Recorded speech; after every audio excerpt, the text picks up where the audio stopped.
Good morning, everyone. I think we'll get started. My name is Richard Jones, and I'm Officer in Charge at the Caribbean Policy Development Center. We're hoping that at least half of the persons scheduled to attend would be here with us right now.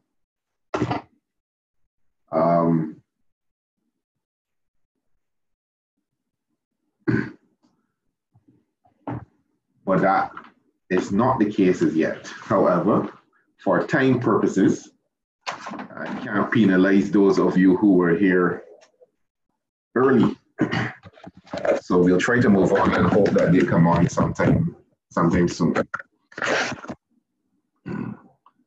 I will just turn on my camera for a minute.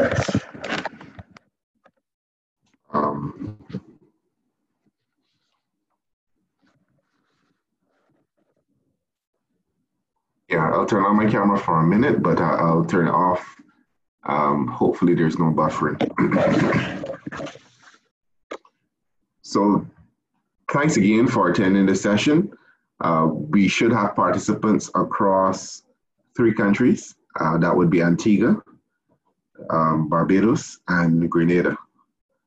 We are here today to discuss an important issue, I think that affects the region much more than many others, which is the issue of disaster preparedness and mitigation in the context today of the integrated climate risk management approach. Today as well, we do have Sedima with us, and we thank you for making the time and effort to be here with us to make a presentation as well. Ms. Andrea Grosvenor will be representing Sedima, and I believe Karen will introduce her sometime. Andrea, I'm not sure if you want to say just good morning.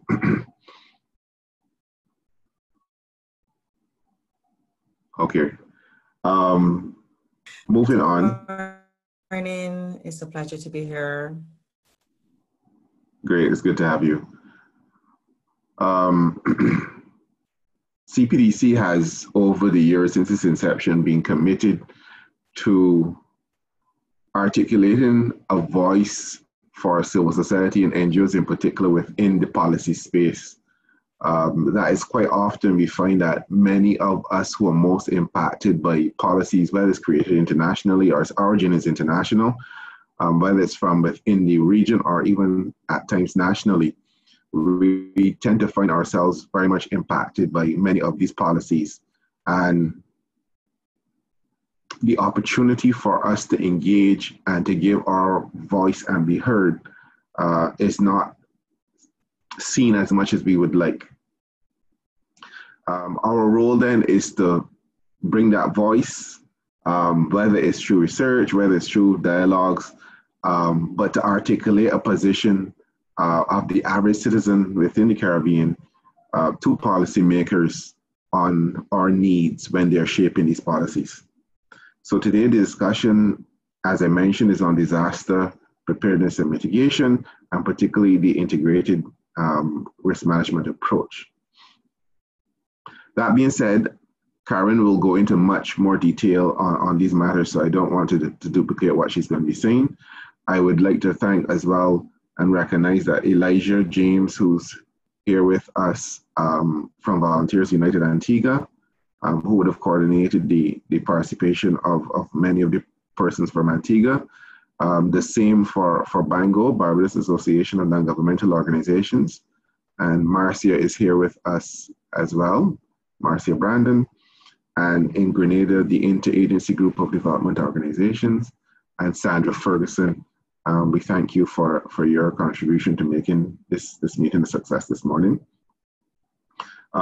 We are all partners along with the Munich Climate Insurance Initiative. I'm sorry, Jennifer. I often have to refer to that, MCII, who would be our German partners, along with the German Ministry for Economic Cooperation and Development, our key partner and funder for this project. And the goal is to look at disaster preparedness, how we can create an alternative model, one which is less reliant, well, primarily on donor resources, or international aid, I should say, to one that adds some level of self-sufficiency in approach, while recognizing the needs for those most vulnerable in our society to be accommodated in such an approach.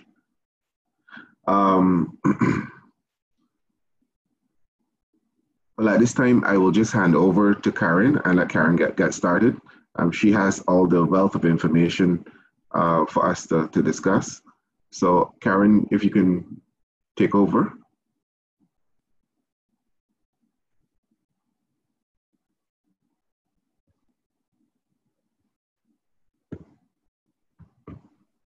Sorry, I think I got muted somewhere along the line.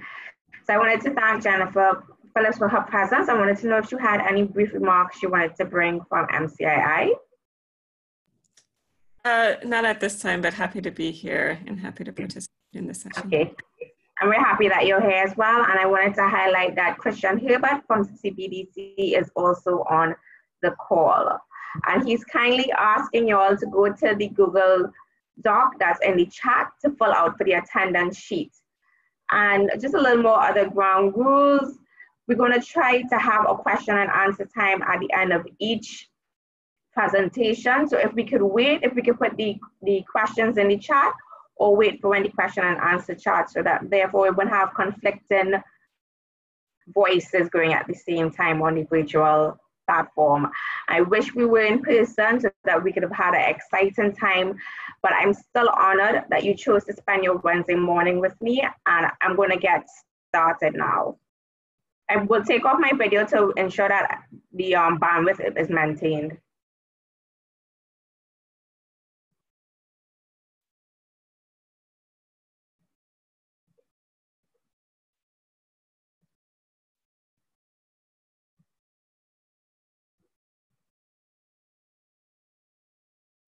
Right, so I have a quick poll for you all to do. I just want to get a sense of how things are and how you all view stuff. So it's just 3 short questions. It should come up on your screen. It's just agree or disagree with the statements.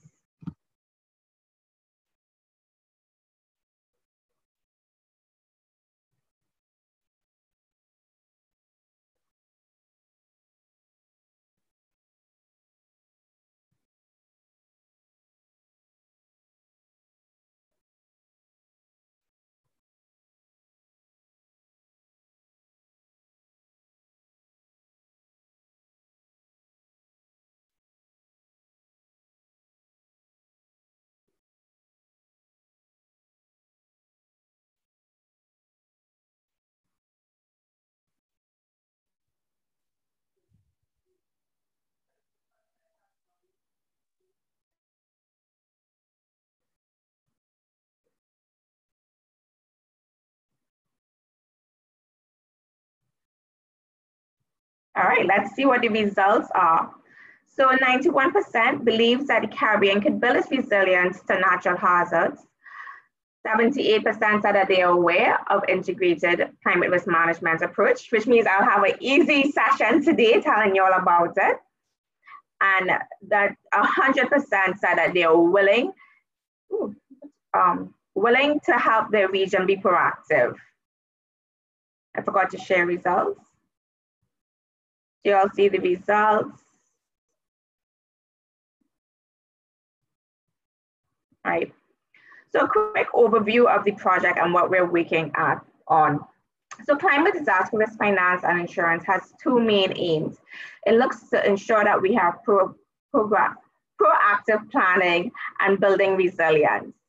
InsuResilience is a global partnership, which is a multi-stakeholder partnership. So this partnership is the basis in which this project is founded on. And it brings together representatives from the G20 and the V20 countries civil society, private sector, and academia. And it works to increase access to CDRFI, which is the Climate Disaster Risk Financing Insurance, to up to over 500 million people by 2025. And it takes a principled and gendered approach to this work. And for this project, CPDC is working in 3 countries, being Antigua and Barbuda, Grenada, and Barbados. So what is this multi-actor partnership project about? It aims to reduce the negative impacts of disasters and climate change on vulnerable groups in selected developing countries through the use of poverty-oriented and human rights-based climate disaster measures in the context of the InsuResilience Global Partnership. The vision of this partnership is to strengthen the resilience of developing countries to protect lives and livelihoods of poor and vulnerable people from the impacts of climate shocks and disaster for enabling faster and more reliable and cost-effective responses. So it's linking those who have the solutions to help those who don't necessarily have the resources.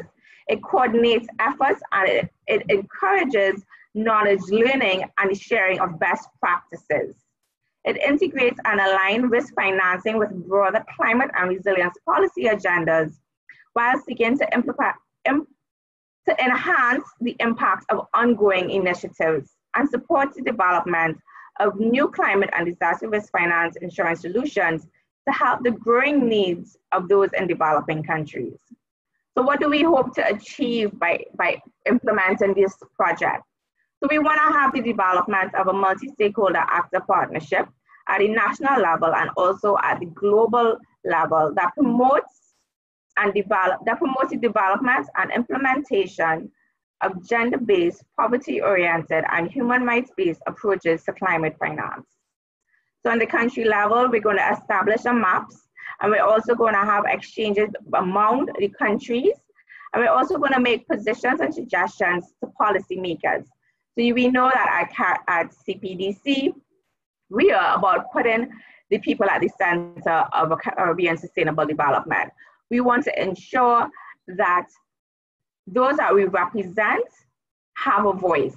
And we want to ensure that whatever happens in these roundtable discussions, what happens in our research papers, our policy magazines, are heard by those who are in a position to make policy and make an impact that counts.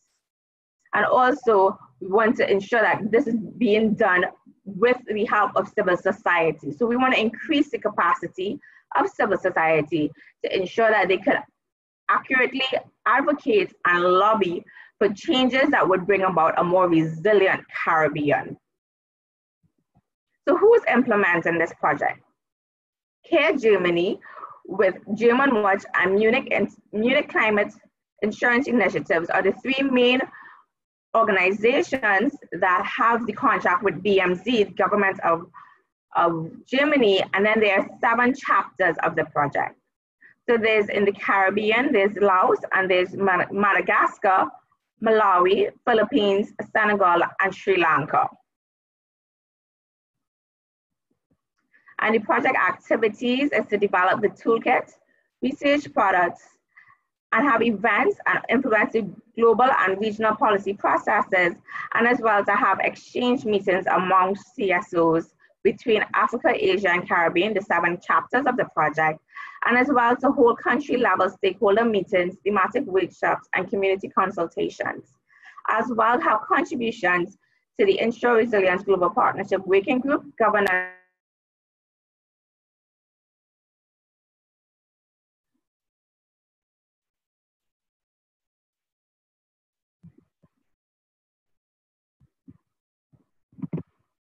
the target group of this project is civil society and as well as relevant actors who are either in private sector, either insurance, universities, or other implementing agencies who will probably be like SEDEMA, CRIF, the 5 Cs, and also the indirect target group will be the local population. So those who aren't aware that this is going on, but this could assist them. So do we have any questions at this time?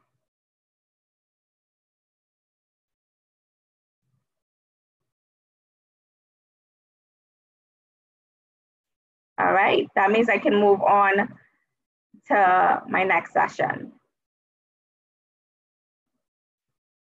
So in the first consultation, we spoke a lot about the impacts of disaster. We spoke about the fact that we've seen an increase, and for this year, I think we reached Marco. Marco just passed through the Caribbean based on an affected Texas, and Tropical Storm Laura that caused fatalities in Haiti and DR. So we see that there's been an increase over the years. And then we also know that with the Caribbean is the second most environmental hazard prone region in the world. And on top of that, these disasters don't just affect one type of our environment or one space of our environment, but it's also climate change, damage to fresh water, and pollution. And we see that the annual temperature is expected to rise between 1 to 5 Celsius by 2080, which the heat waves that we have now are very insufferable. So to think about it getting even hotter in the Caribbean is just heartbreaking. And also that even though we have made significant steps, that we have the first climate risk pool and all these things, we still see that there's need for improvement. We know also that the studies have shown us that in the global south, we have more fatalities and it costs us more to recover from these natural disasters across the globe. So therefore, even though we create less of the pollution, we are being impacted by it even more.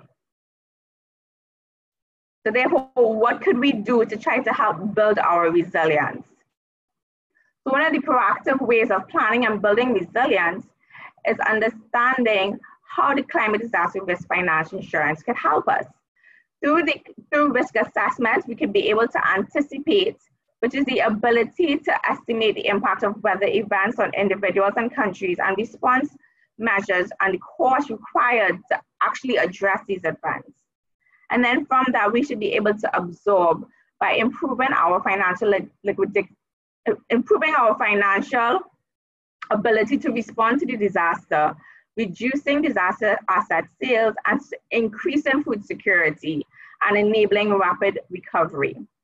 And also, how do we adapt to these things? We see it's coming more frequently. We had the concern about Kikam Jenny, and then we see the volcano in Indonesia actually did erupt. So how do we adapt to all these changes?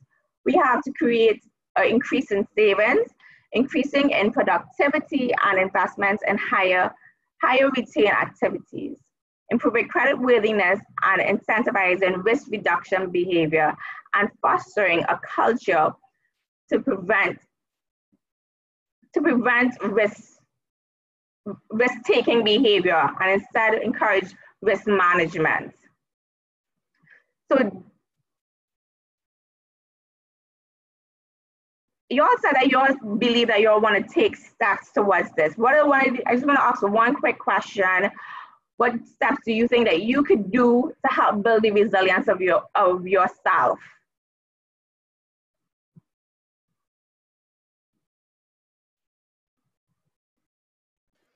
Insurance.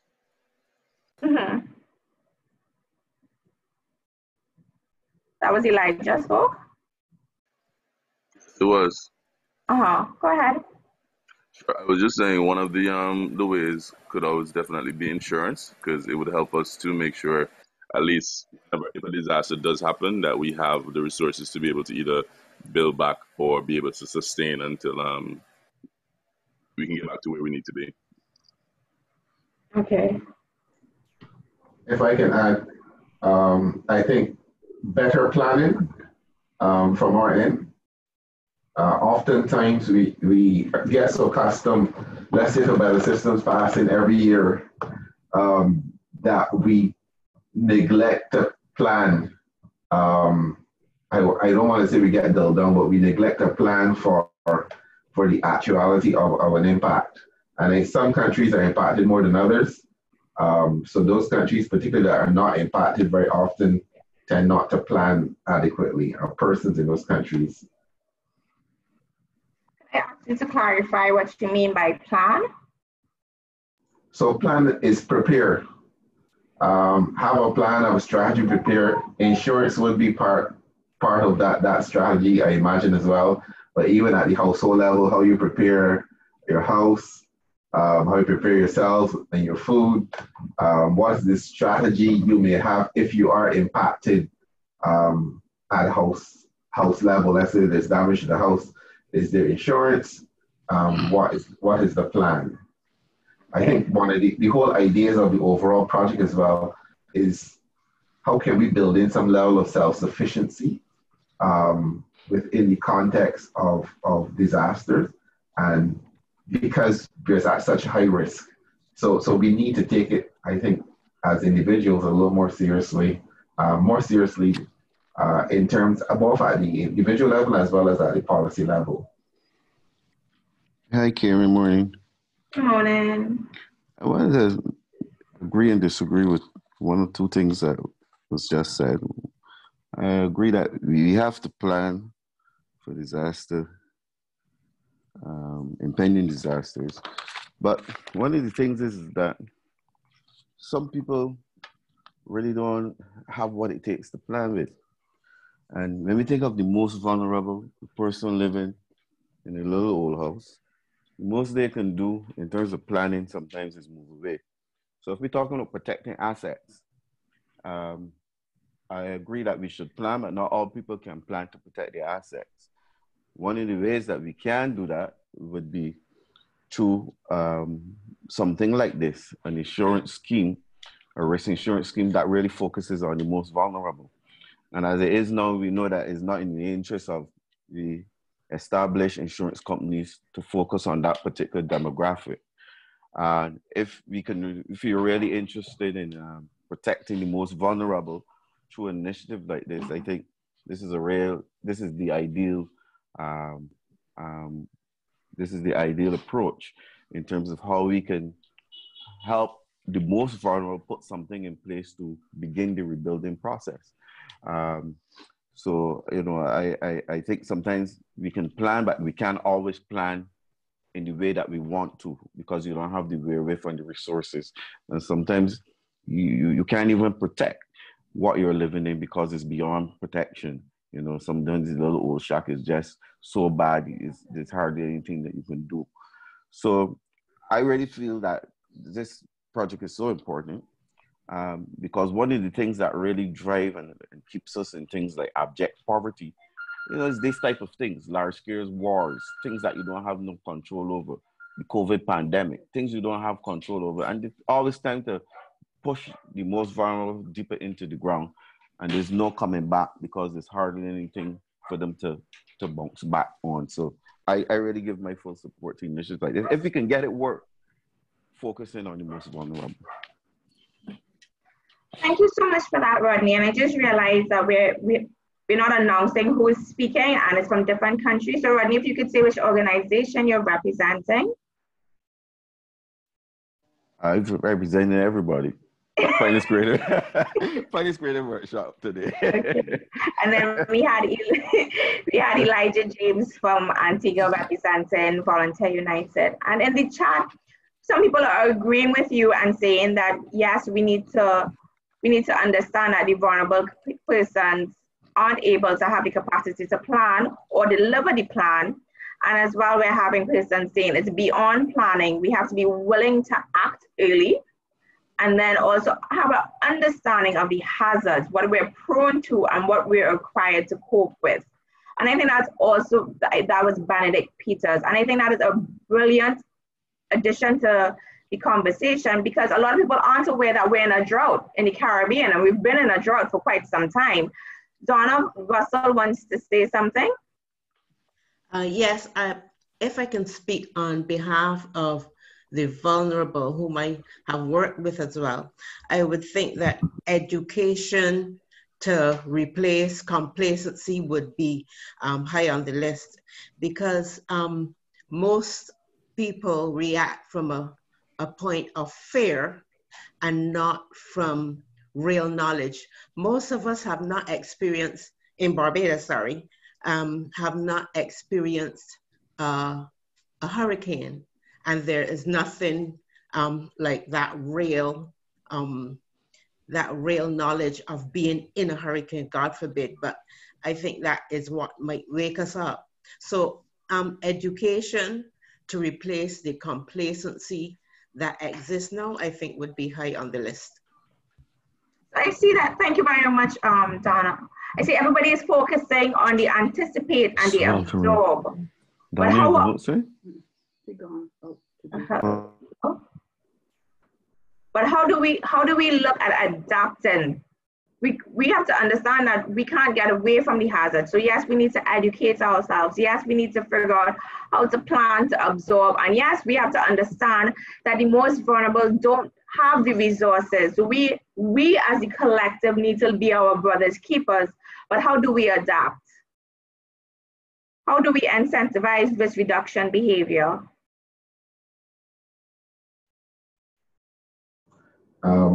If I can just say one thing but shortly, I very much like the discussion on the vulnerabilities and how do we protect those most vulnerable. Quite rightly just said, oftentimes the vulnerable do not have the resources and they're so focused on the urgent matters that planning is not a priority when survival is. How do we, and how does CPDC and this project put forward proposals to include them and ensure they're protected is something that we definitely would like to see. And we are quite open to hearing suggestions as well in this dialogue, as well as common research that we have in training. Most definitely, and I know that's one of the reasons why we strive for a most inclusive group to ensure that it's not just academia or private sector, but also to have persons who are representing the vulnerable community and the vulnerable communities to be here as well. So Karen, I always push the concept of social entrepreneurship, and I would always indicate that I think it would be prudent for CPDC or any other civil society organization to establish insurance scheme that focusing on particular sectoral groups. Now, you can do it as one umbrella, or you can do it sector by sector. So the vulnerable groups, we establish who they are. So maybe we look at farmers, maybe we look at the disabled community, and you keep going. So maybe the disabled community could come up and manage a scheme that focuses on their sector. Maybe the farming community could form a consortium and do one for them. Or we could have one organization that establishes a scheme that focuses on all the sectors. Now, obviously, how you do this, because you still want it to be able to create enough revenue to sustain itself. So you have to be able to offer insurance premiums that these vulnerable groups can afford, or in some way get governments to buffer it. I mean, right now we put in place disaster insurance schemes at the government level for countries when countries are hit by disasters. So why not make some of this buffer available to these vulnerable sectors through NGO organizations that can manage a scheme focusing to make sure that once and for all, these particular sectors get the support. I remember the hurricane about 10 years ago, a little thing passed through Barbuda, and Barbuda got a payout from the insurance scheme, but there were still people with their roofs off and that could not afford to put them back on like 5 years after. So the thing is how do we get schemes that allow the insurance payouts to trickle down to the people who really need the type of buffer and the type of support?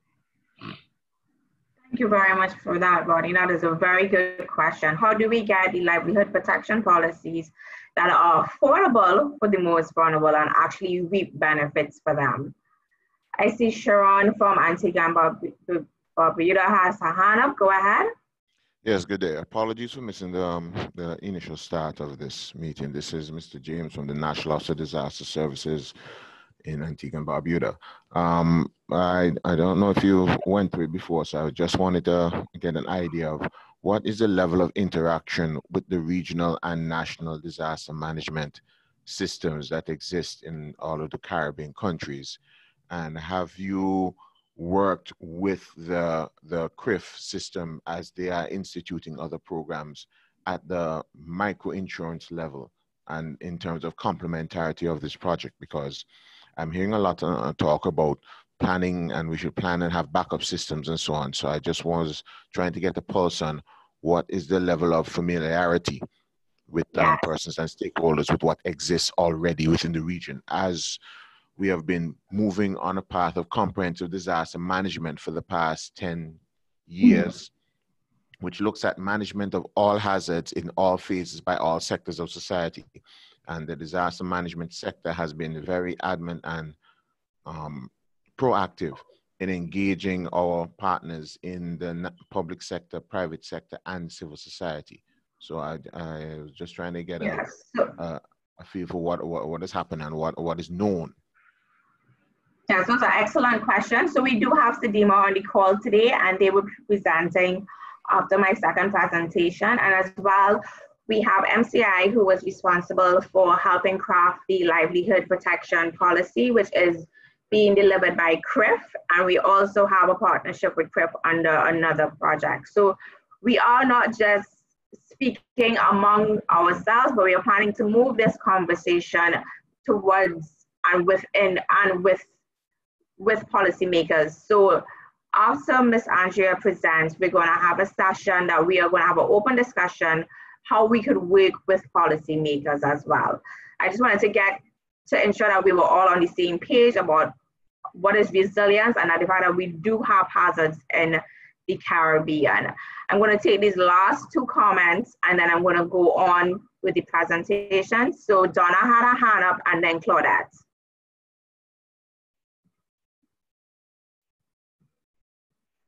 Donna? Actually, I was writing mine in the chat. It's quite long, so you can go on to Claudette. Okay. Claudette?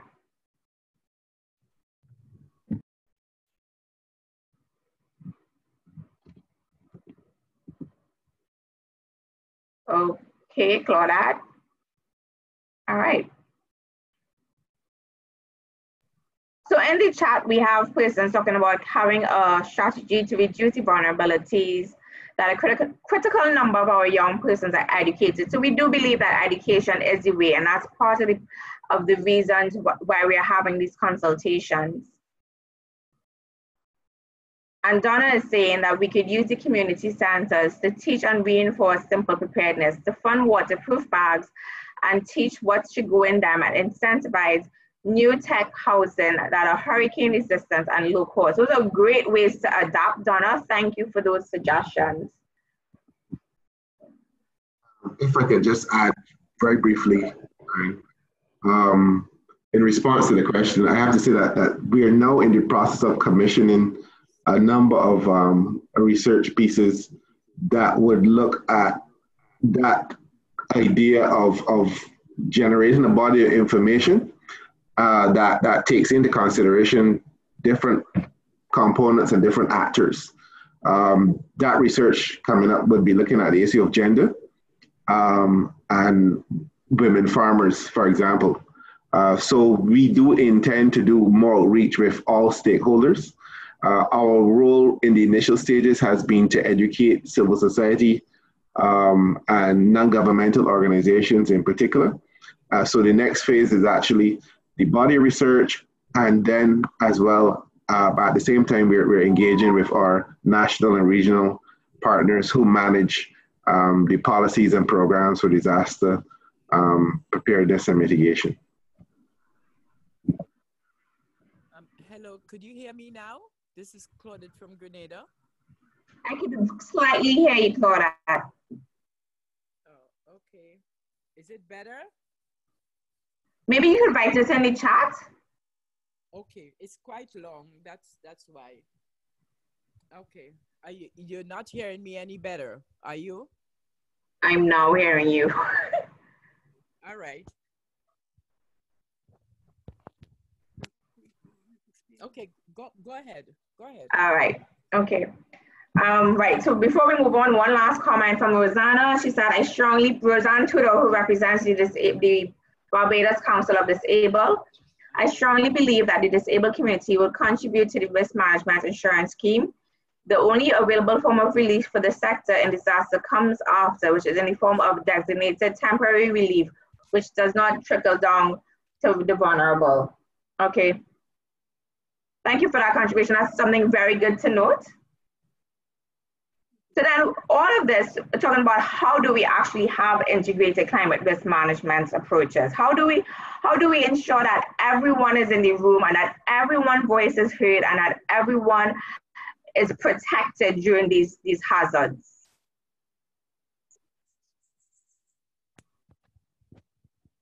Right.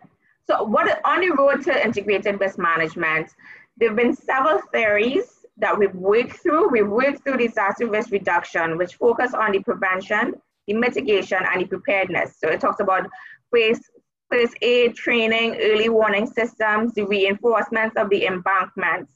And it looked at past events, focused on communities and the impacts of all natural hazards, and used the formula for risk, the hazard multiplied by the vulnerability and capacity. And then we found another practice that we used was the climate change adaptation, which was the bridge from the local communities with the scientific world. And these characteristics were more on climate-related hazards, current observed change, and future long-term predictions and extreme variables, and focus on how to adapt and transform, and a need to move away from business as usual. And then there's also the eco-management and restoration aspect, which looks at the natural pace of the ecosystem, looking not at the short-term impact, but looking at the mid-term and the long-term perspective, and focusing on restoring and managing the ecosystem, and how to prevent and absorb and enhance the absorb capacity. And it had a multi-stakeholder approach. So based on these three, we created a new best practice called the integrated risk management. So it's taking the parts that work from each of them and making it into a more holistic approach. So CARE, who is the main partner in the project, has been working on disaster risk reduction since the early 2000s, which aims to reduce the risk of natural disaster through disaster mitigation, disaster preparedness, and prevention. This approach builds on CARE's experience with livelihood, gender equality, good governance, and allows for a multi-impact, strengthen the resilience of vulnerable communities and their livelihoods, and reduce the cost of lives and livelihoods to the poorest and marginalized communities due to natural hazards. And also its scope looks at everything. So it doesn't just focus on the geophysical, but the meteorological and all the other types of hazards. And the main characteristics. The assessment focus on the past disasters, trend analysis, and future climate predictions. It plans for both short-term risk and long-term change. The function of the bridge between the local experience and solutions, global development, and insights and solutions. It uses a landscape approach and understands the functions and the services of the ecosystems and thinks beyond the administrative boundaries. It addresses all types of natural hazards. It has an anticipative, observative, adaptive, and transformative focus. Works on reducing drivers of risk, builds capacities and assets, and creates an enabling environment. So for them, the best way to reduce risk and to enhance resilience is by investing in capacities and assets to deal with the shocks and stressors on the system. An enabling environment includes community, individuals, and it requires us. It is the involvement of all relevant stakeholders, such as the surrounding communities, civil society organizations, private sectors, and public authorities, thus highlighting the need to build a map, the multi-actor partnership. So what are the drivers of risk? The ICRM focuses on the natural hazards aggravated by climate change and the degraded ecosystems. Traditionally, these drivers will address in a separate approaches.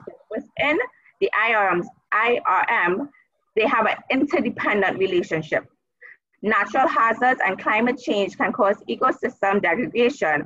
For example, higher sea temperatures result in coral bleaching, and landslides that can cause a change in the rivers, affecting the watershed. So we see that before we might have looked at this one thing happening and that one thing happening, but this is asking us to see that all risks have an independent play, that the ocean, the coral bleaching out is going to affect food security as well, and all these other hazards that are a consequence. They happen in synergy. Also, what happens in synergy is that we can build our capacities and our assets together. So similar to the 3 A's of absorb, adapt, and anticipate, they're saying we need to absorb, adapt, anticipate, and transform the way that we see things and the way that things are happening in our societies. So for us, for the anticipate, we need to foresee and therefore reduce the impact of hazards.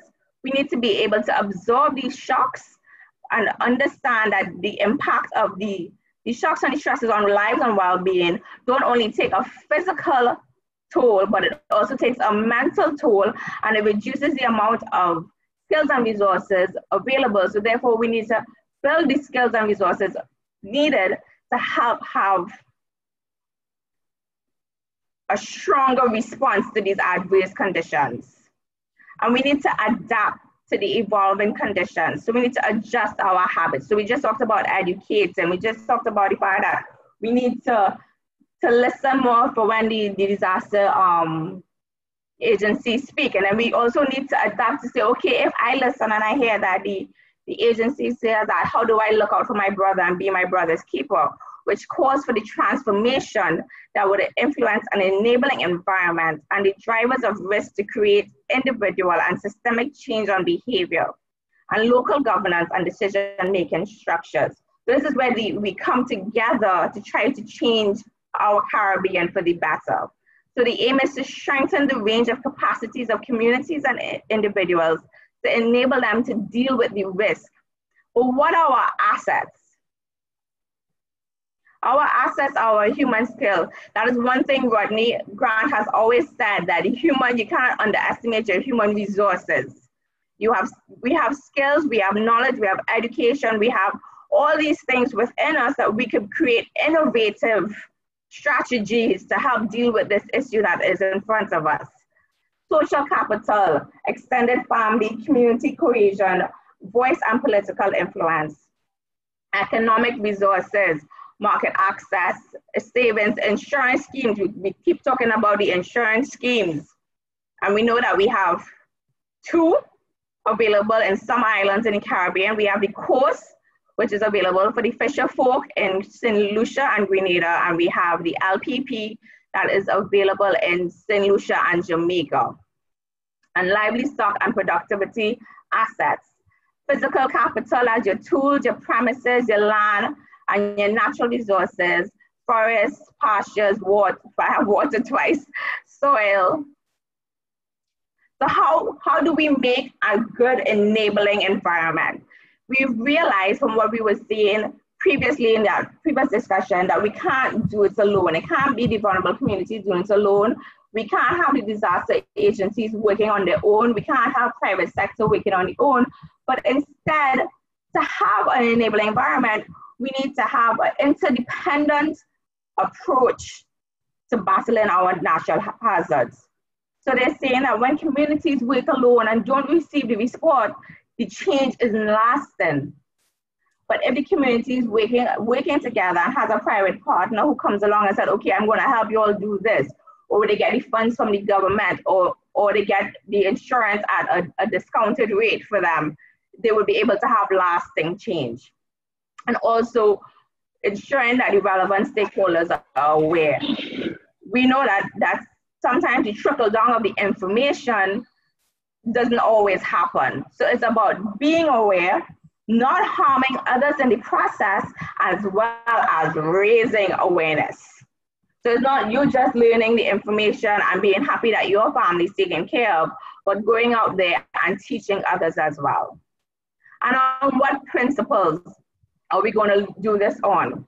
So as I just said, the individuals and the communities can't operate by themselves. It needs to be focused on them and the most vulnerable, but they can't be alone. And then we need a multi-actor stakeholder partnership to create this bridge, this synergy that would be able to help us have all voices. We need to have gender inequality, because simple, what would be a restriction for the man to get the land may not be the same restriction for the woman. So we need to examine these things. We need to examine how the insurance should suit their needs and how it should suit the others' needs. We need to have advocacy, awareness building, and strengthening networks. For private sector, we know private sector is a driver of change. If we watch the government's responses of COVID throughout the region, we could see the hand of the private sector within it. And therefore, we also need to have the hand of the private sector in driving change to ensure that we build resilience to climate disasters. And we also need to have flexibility to understand that the contexts are always changing and that we need to change with it as well. And we need to have knowledge management and learning, promoting innovation. So we need to be able to read and have access to it. Because it's very easy for somebody to say that the UN just published X, Y, and Z document, but do you have access to it? Or the UN has these conferences. Do we have accreditation to go to these conferences? Do we have the travel scholarship? Well, nobody wants to travel right now thanks to COVID, but access to it. How do we get access to these things and also promote innovation? And once again, we go back to the do no harm. We want to ensure that the work that we do under this program does not just seek the benefits of one person and hurts the other because of their own bias. But we have to understand that we're moving from a human rights approach and that we are trying to create an inclusive, safe Caribbean. And of course, we need to have accountability and transparency, because we don't want, as much as we like to hold the government and accountable, we need to be held accountable as well. And we need to ensure that there's long-term stability. So what is our exit strategy? How are we going to ensure that when our children come, they are able to carry this on?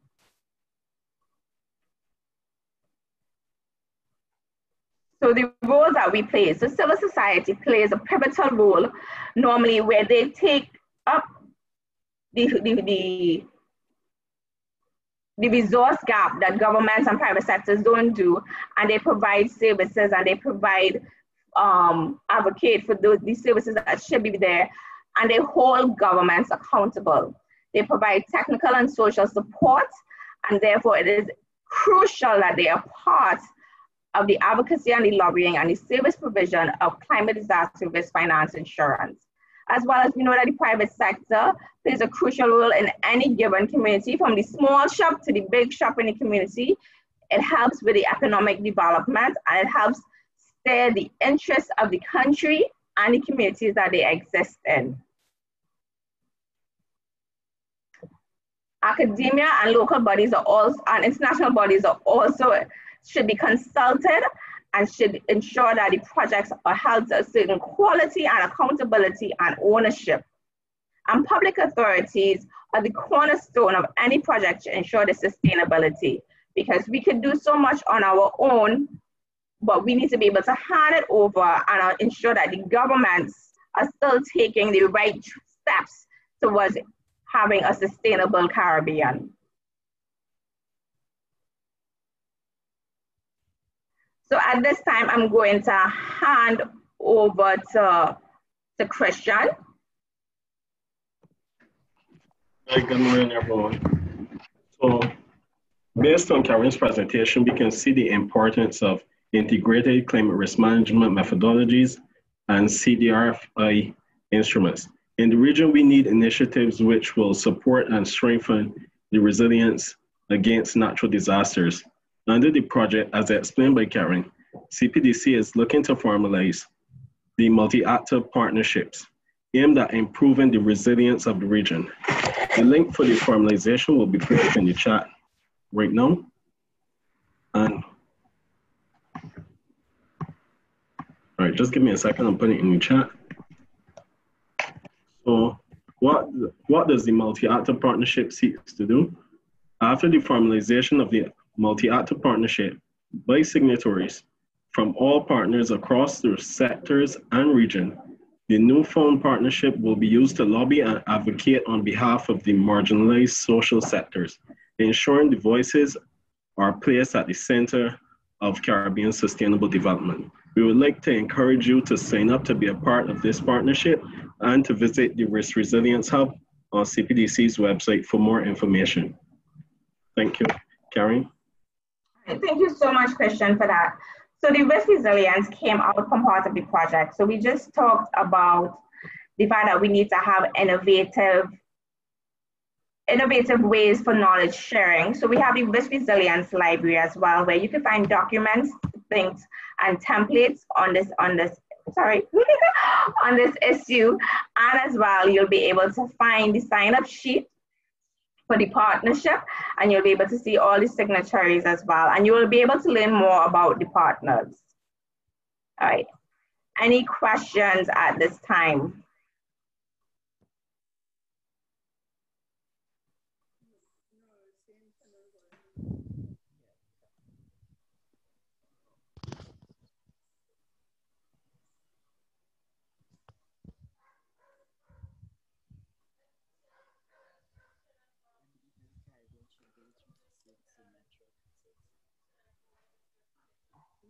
All right, so that presentation was clear. You'll understand how the project is placed within the integrated risk management approach and how we're supposed to work together with everyone.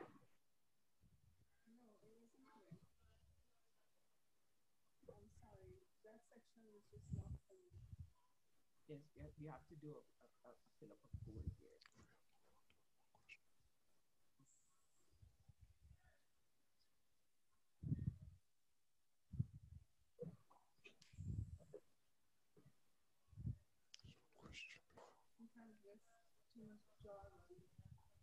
Oh, sorry.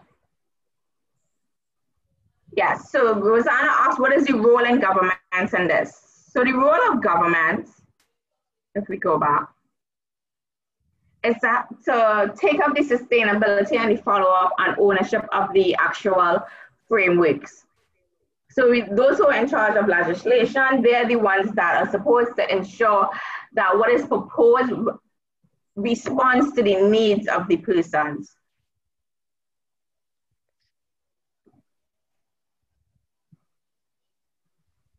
And that they agree to the things that they have signed up to, because all the countries in this project are part of the B20, which means that they are part of the InsuResilience Global Partnership. And therefore they have a role ensuring that CDFR tools or instruments are accessible to those in their country.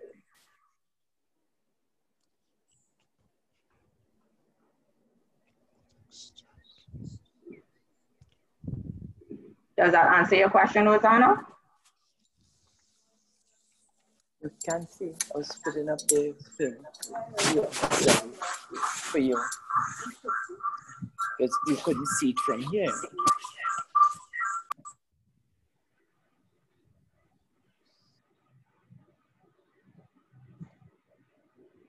Okay.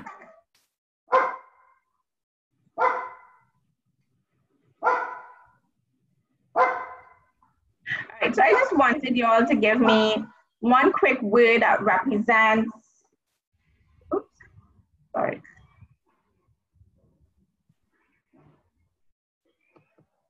Represents how you all feel about this process so far. Who has it?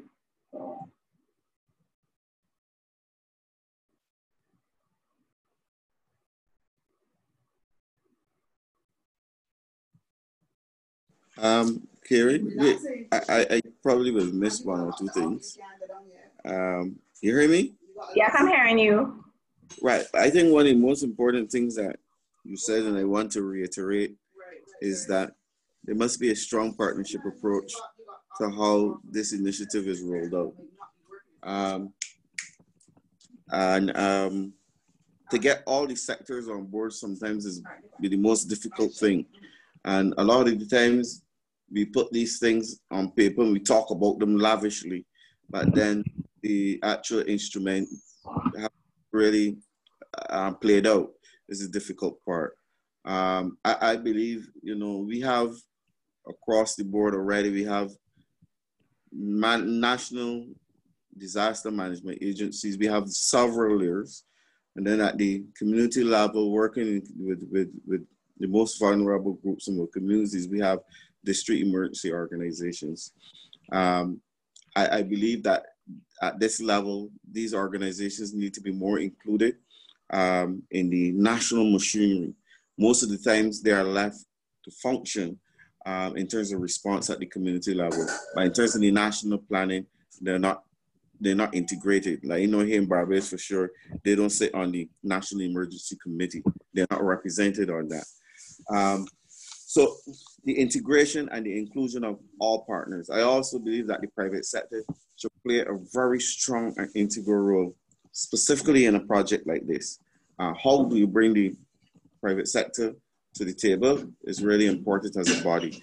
And because I believe our private sector have so much a lot of important roles to play in terms of vulnerabilities that our regions face. I don't believe that they play enough of a role, but their role needs to be more coordinated. Yes, they do make some inputs, but I believe they need to be more constructive and coordinated inputs from the private sector.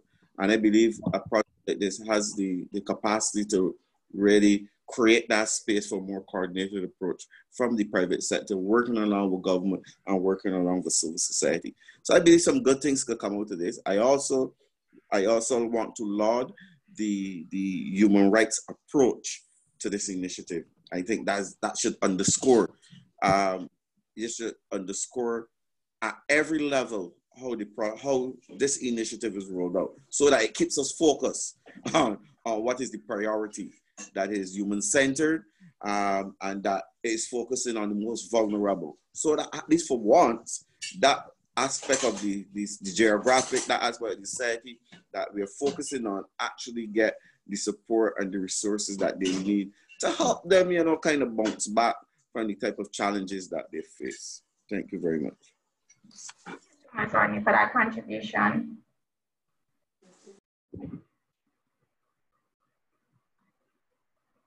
And I see many people are agreeing with you in the chat.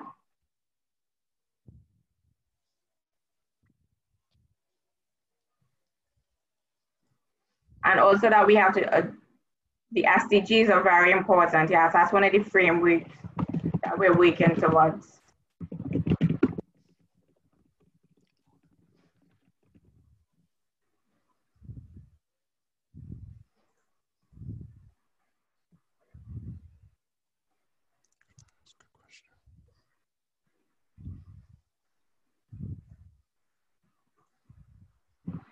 All right, so at this time, I'm going to invite Andrea.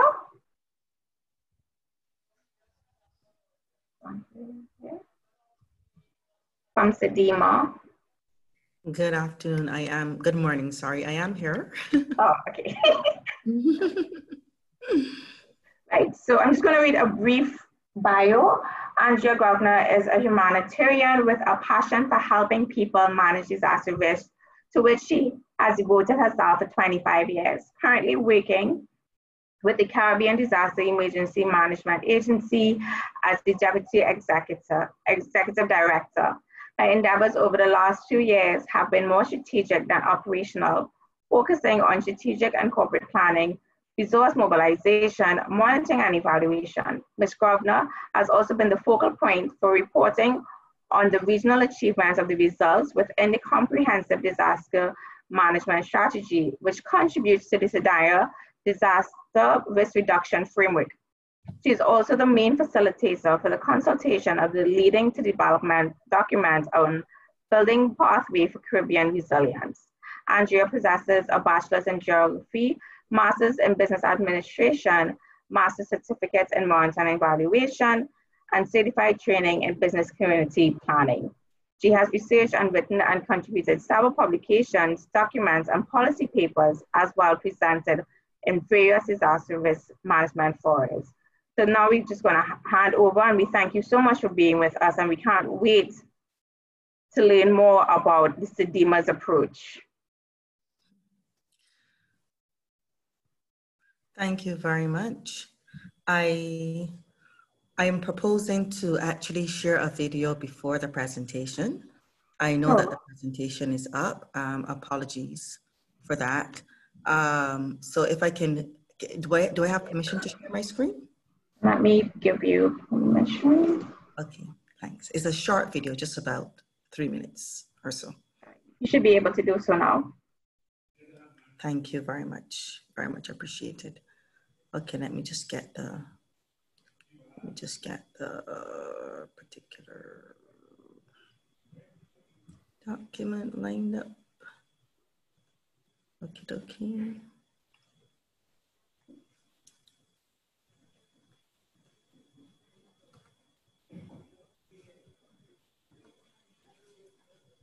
And you just want to give everyone a reminder to sign the sign-in sheet. I'm not sure if Kristen could post it again in the chat. Okay, great. Okay. Thank you for that reminder.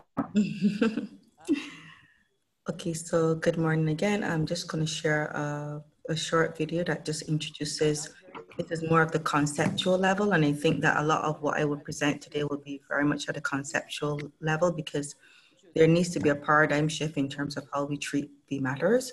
So I'll share the video then, and then I'll go to the presentation.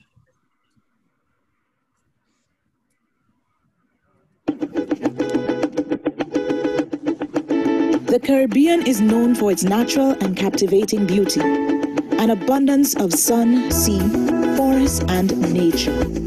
This beauty can sometimes be interrupted as the islands are vulnerable to natural hazards, including climate change, which can make existing climate-related hazards even worse. The islands can also fall victim to man-induced hazards.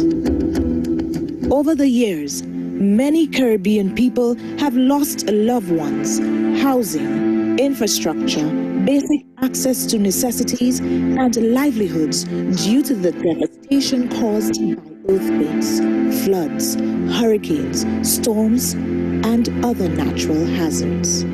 Due to the region's vulnerability to natural and man-induced hazards, building resilient nations and communities and being better prepared will help us to limit damage to our infrastructure, economy, and lives, thus reducing the likelihood of a disaster. The Caribbean Disaster Emergency Management Agency is dedicated to creating a resilient Caribbean by partnering with participating states, regional, and international partners in advancing comprehensive disaster management. We have established the Comprehensive Disaster Management Strategy as one of the first roadmaps for achieving disaster resilience within the Caribbean and perhaps across the globe. We have established a regional response mechanism and successfully operated it in many of the countries which faced adverse conditions after disaster events. We will continue to advance the CDM strategy. We will continue with the strengthening of the regional response mechanism by bringing to bear all of the capacities that are being established across the region to respond to the needs of the Caribbean people during times of crisis and disasters. More importantly, we will continue with our advocacy for establishing disaster legislation and comprehensive disaster management policy using the model documents we have established so far. Comprehensive Disaster Management, CDM, is seen as core to the achievement of a resilient Caribbean community. CDIMA acknowledges that while it is impossible to remove hazard, it is possible to build resilience through a number of actions. A resilient Caribbean requires transformation and is built on 5 pillars: social protection for the marginal and most vulnerable, safeguarding infrastructure, enhancing economic opportunity, environmental protection, and operational readiness and recovery. Investing in resilient nations and communities may be considered a major investment in the building and implementing stages. But the benefits outweigh the cost when damage and loss of livelihood is limited during and after the passage of a disaster.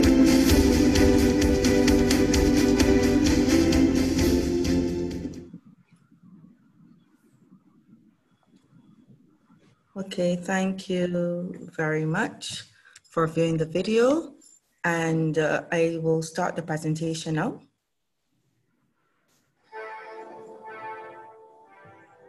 I'll just make sure that I'm not also.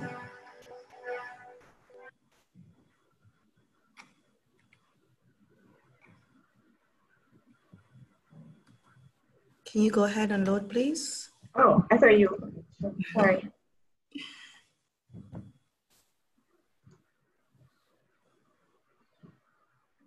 Thank you very much.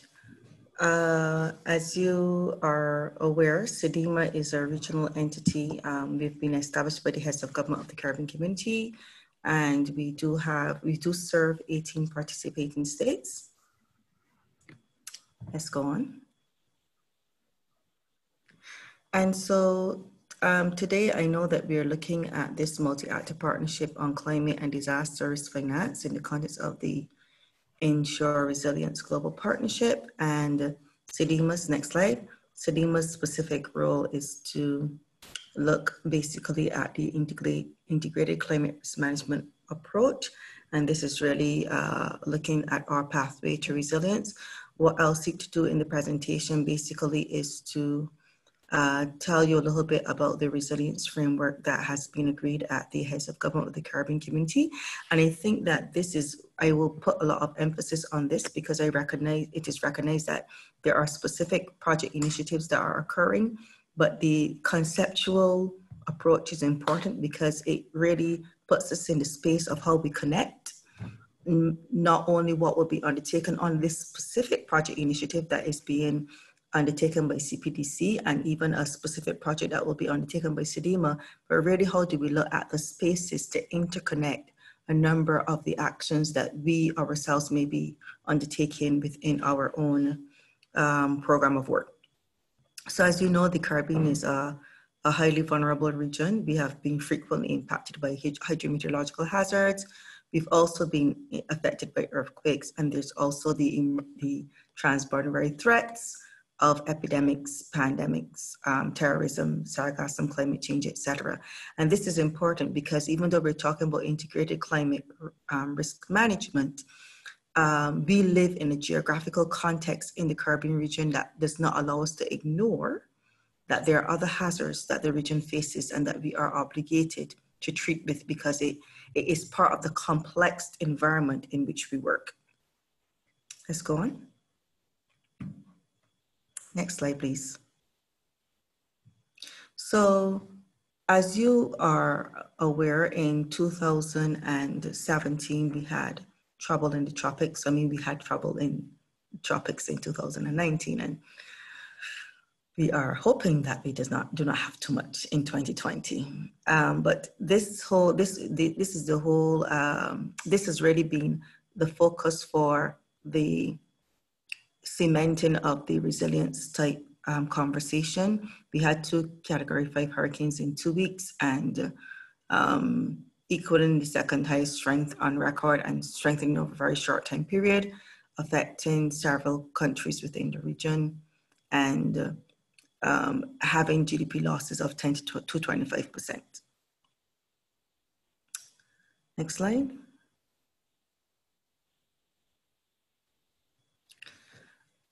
It is important to note that the damages caused by a number of storms in the region over the years has been significant, and it has gone into billions of dollars.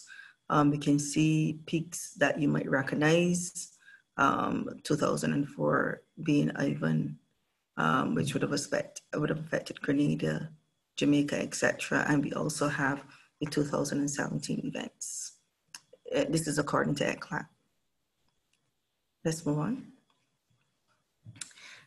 I think that one of the points that we have to make is that the economic costs of storms in the region have also been significant, including those 2017 events. And we did have Dorian in 2019, where we had those economic costs being significant as well. Next slide. The real issue when we talk about resilience is that we're trying to manage the whole matter of our development aspirations. And really, disasters have repeatedly set back development. And with climate change, we have the occurrence of hazards likely to increase, the impacts on our ecosystems, having reductions in water and food availability, and also change in our livelihoods. And this will increase vulnerability. And the poor and poorer countries are hit hardest, even in our region. Even for this hurricane season, we saw the effect of Tropical Storm Laura on Haiti, where this is a tropical storm but had a significant amount of moisture. We had about 7 deaths, and also the losses, significant losses. So this is the reality. Next slide. And as I said, we have to consider the multi-hazard nature of the region, because even though we're talking about the climate risk and having that integrated approach, the integration has to be at the level of the treatment of all risk, really. And you see the various hazards here, but one of the interesting things about this particular hazard at this hospital in Vieux-Fort in St. Lucia in 2009, many of you may or may not remember that really and truly in the region, in the world, we were facing the fear of a pandemic outbreak at the time, and that was H1N1. And St. Lucia actually had cases of H1N1, and this hospital here was really the hospital for quarantine.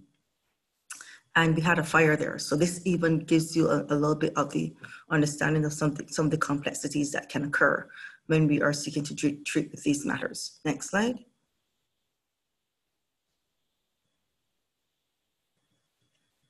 We have the volcanic related emergencies and flooding, which is associated with the climate related risk, and this earthquake. And this is the whole matter of this earthquake that would have affected Dominica.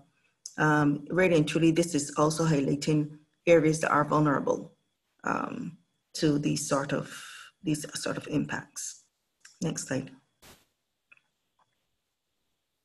And we know we had the impacts of Maria in 2017 in Dominica, for instance, and the Hurricane Dorian in the Bahamas in 2019. And we are now in the midst of an environment where we are going into a hurricane season 2020, which is predicted to be significantly above average. As you are aware, we are expecting 24 named storms, and we would have identified 21 storms. Usually the list is usually 21 storms. So obviously we will use names from the alphabet for the following year. But certainly that gives you an idea. Usually at this time of the year, we would only have about 2 or 3 storms. And we have already had about 11 or 12 storms by now. And we have had amongst them hurricanes. So this is really the idea about what we're facing. But then we have this whole matter when we talk about integrated climate risk, we cannot really not consider the other risks. So we have this COVID-19 within the Caribbean region, and this would have been a snapshot that would have been taken from our web page about a couple of days ago. And this is the reality of what we're facing. We have to deal with these risks, and we have to consider other risks that may not necessarily be a chained hazard, but they certainly are given a complex approach to what we are treating with. Let's go on to the next slide.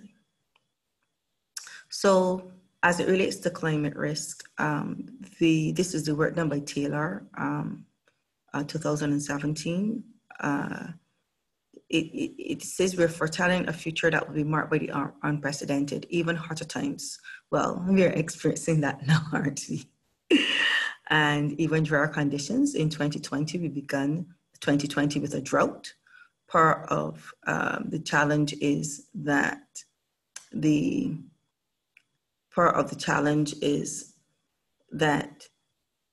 would have had a drought at the beginning of 2020, and that is the same time that COVID-19 started.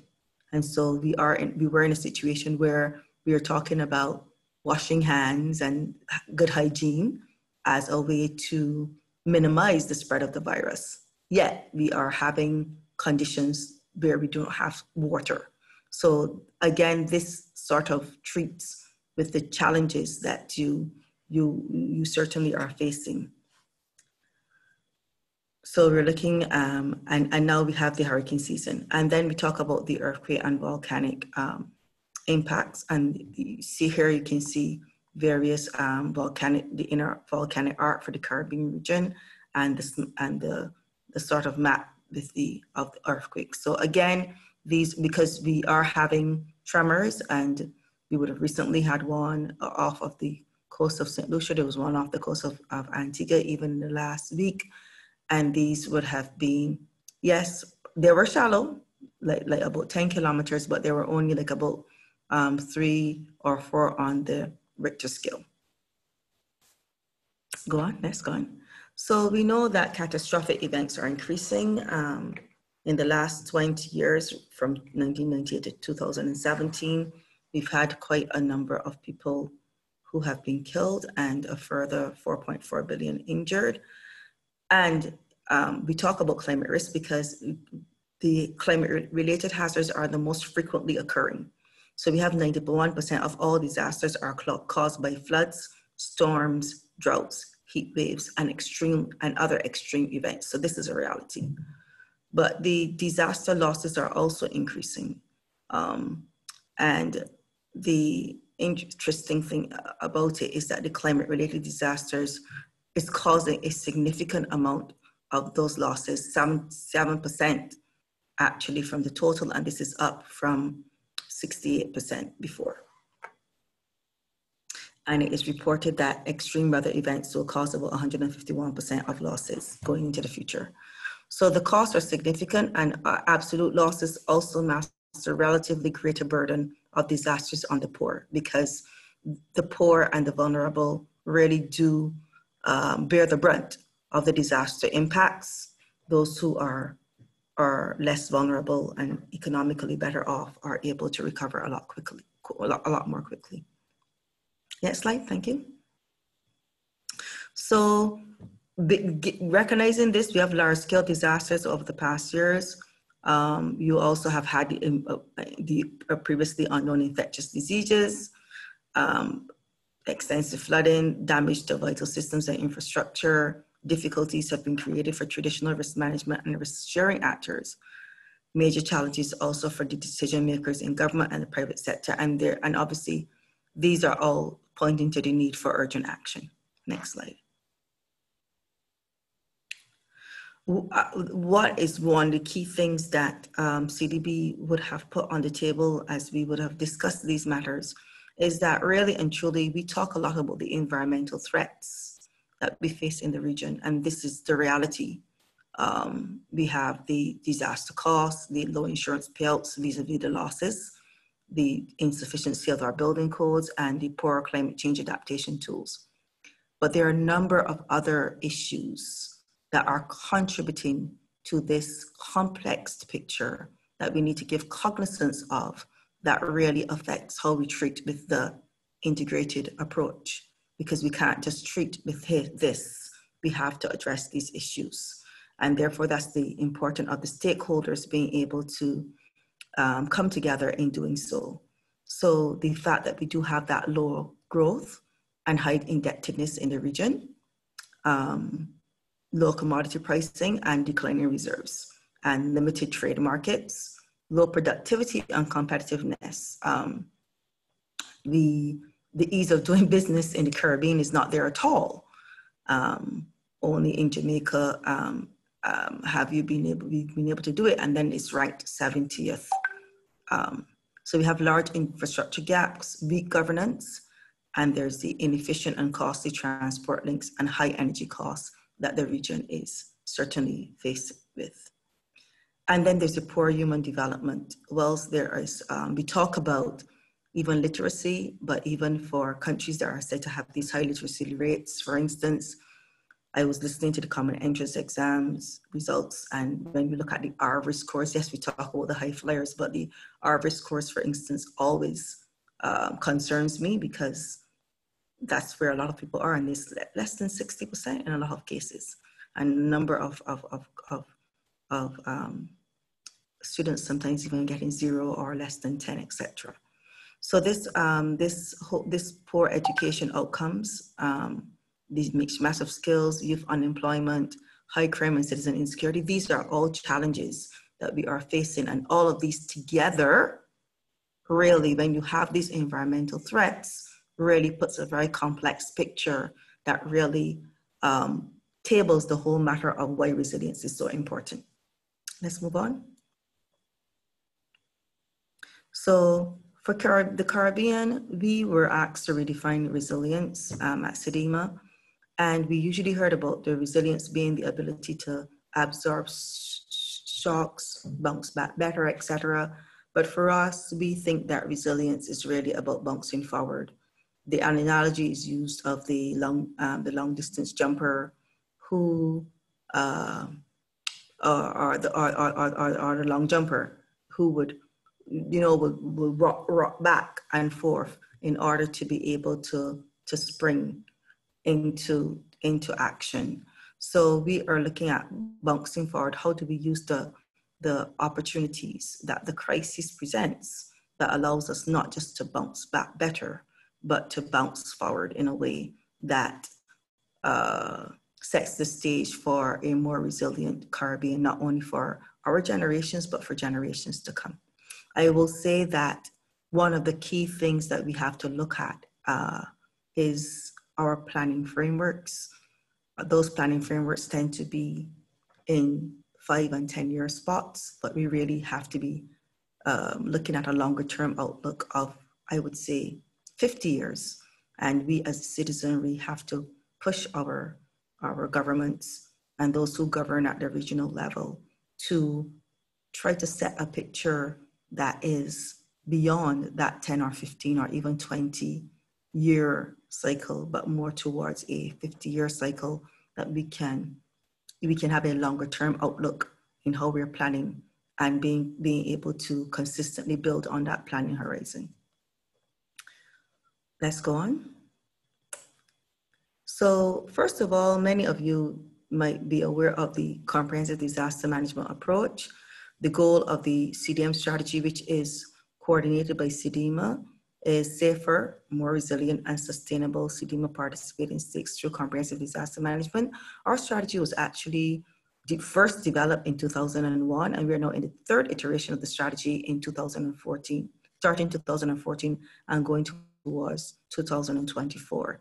There are 4 priority areas identified. One is on institutional capacity building, the others on knowledge management. The 3rd is integrating CDM at the sectoral level, and we're looking at the key sectors: health, education, tourism, agriculture, finance and economic development, physical and environmental planning, etc. And then this other priority areas treats with community resilience. So 7 key areas, and we have 4 cross-cutting themes: gender, climate change, information and communications, technology, and environmental sustainability. And it is an integrated risk management approach. And it's important because we recognize that these matters are not just complicated, the matters are actually complex, and I will treat with that a little bit later in the presentation.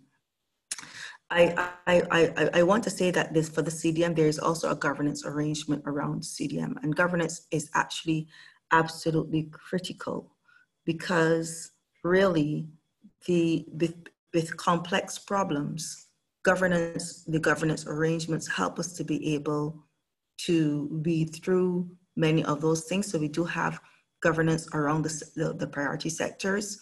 So there's sector subcommittees. We do have a governance architecture overall for the CDM. It is true that the governance architecture has waned a little bit over time. Part of the time was we didn't have enough financial resources. So we were able to still proceed on some matters, but albeit much slower than intended. We do have an injection of funds that would allow us to be able to move forward on it as well too.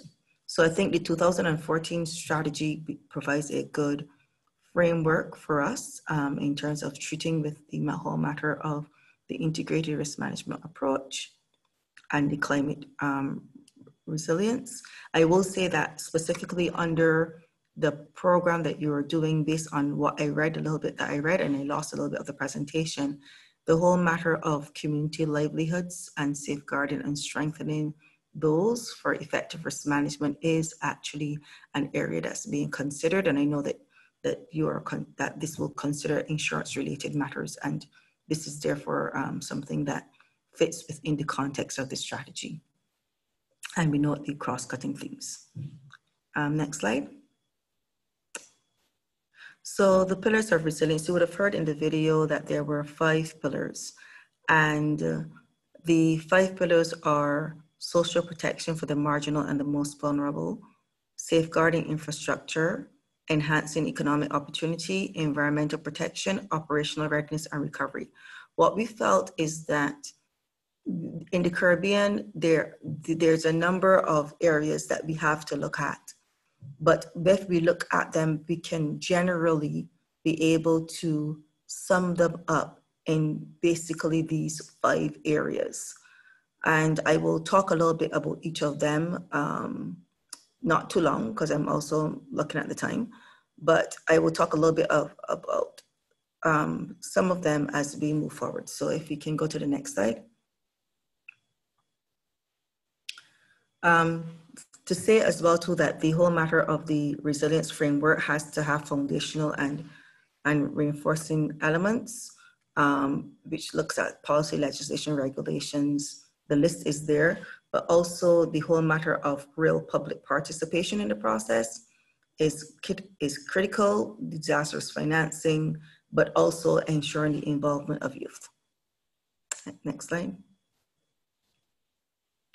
And also those principles, as we said, participatory governance, transformation, because it will require transformation, looking at public sector where capacity or resilience is also strengthened, and ensuring that we are committed to monitoring that progress and using the information to inform the adjustments. Next slide. So these were some of the recommendations for how do we, so why social protection for the marginal and the most vulnerable? One, we recognize that there are a number of shocks that we face and we have to be able to address them. It's not just for the most vulnerable though, because there are a number of people who are marginal who with one shock, they can easily push them either below the poverty line or not able to resist the shock. And so it was felt that we needed to treat with this, because this is what helps the society to be able to be resilient and to be able to address the matters that they face. And I think that this specific project that you are undertaking will probably make a contribution in this particular area. We're looking at social protection programs, but also being empowering persons to be able to transfer some of that risk will be very, very useful for them.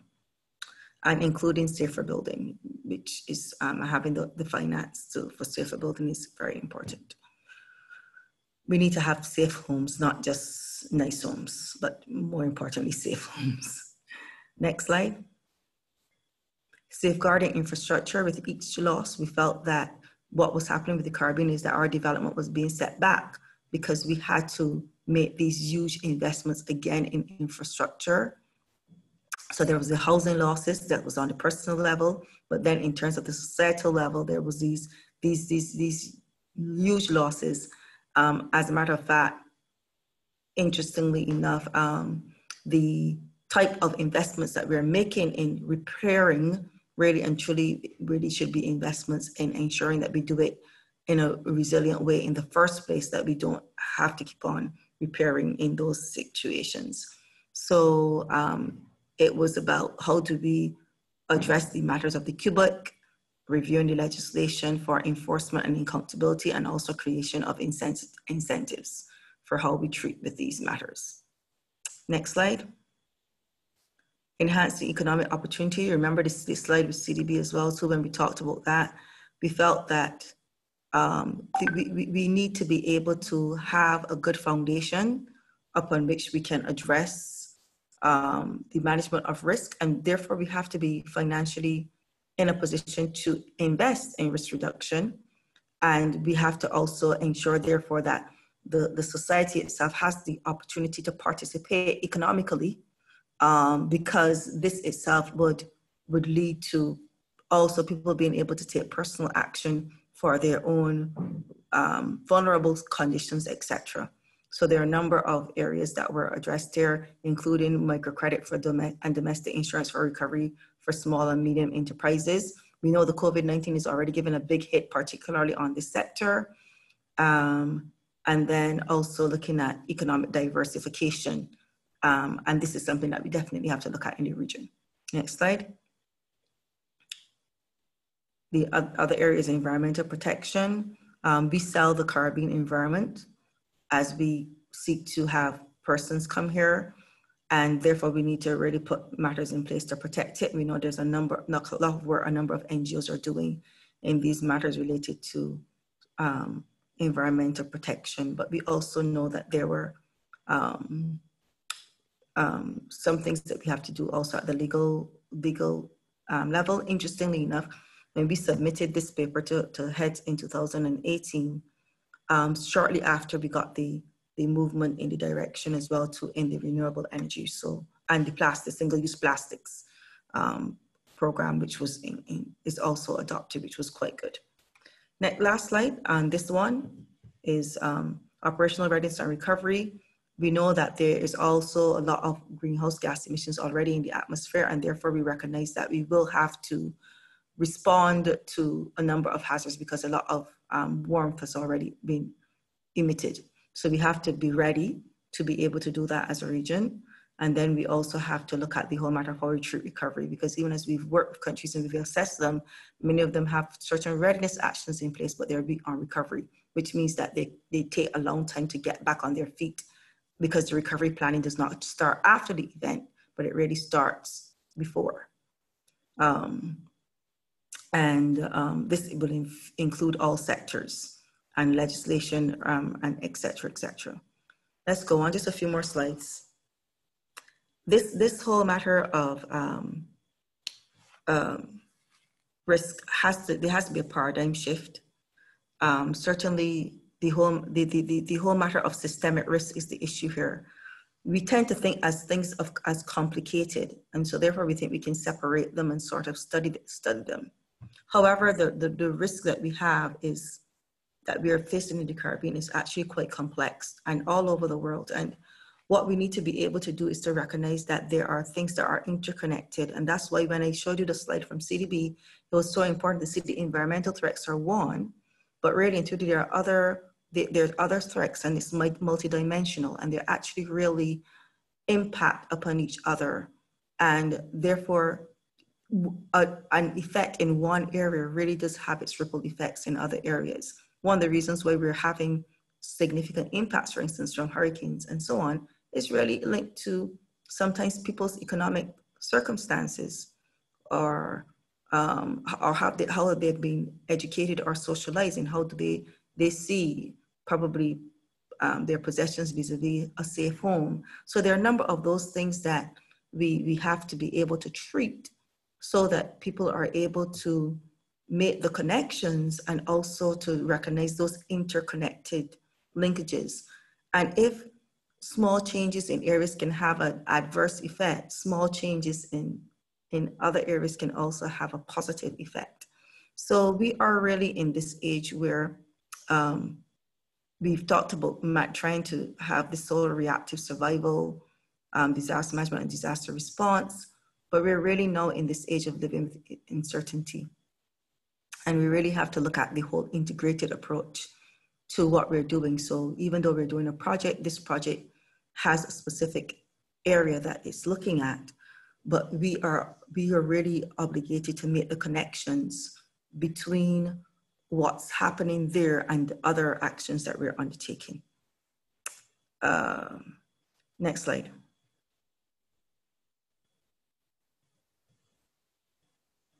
So I just want to say that this whole matter of the resilience framework has gone through a process. All of what I've said to you has gone through a process where we would have had the excuse me, stakeholder consultations of various natures. Also, we would have first sort of presented the idea at the Global Platform for Disasters Reduction in 2018. And then as a result of these consultative efforts, we really and truly, when asked by the CARICOM heads to redefine resilience, we put those together and we sent it to the heads of government. I can say to you that the resilience framework, as outlined with those 5 pillars, have actually been accepted and endorsed by the 39th regular meeting of the Conference of the Heads of Government of the Caribbean Community. And what CDMA would have been able to do with the framework is that we took it to the Global Platform for Disaster Reduction in 2019, because we wanted to see if the framework itself wasn't just for the Caribbean, but whether or not it was also applicable for all SIDS. And so we worked with OASIS and a number of partners, and coming out of that meeting, it was agreed that the framework was not just for Caribbean countries, but really and truly it could really apply for all SIDS and also our low-lying coastal states. And at the Understanding Risk Caribbean Conference, we would have looked at the financial components in particular. Since then, only a few weeks ago, we officially signed off an agreement with the USAID for a Caribbean Climate Resilience Initiative, which will seek to take forward some aspects of the resilience framework. And whilst this project will take forward the overarching arrangements, certainly a number of the projects and programs CDMA is implementing will contribute to the resilience framework, because we have to take an integrated approach. So specifically on this project, next slide, what it will seek to do is that it will look for having the resilience framework elaborated. We have a number of recommendations there, but obviously having it broken out a lot more.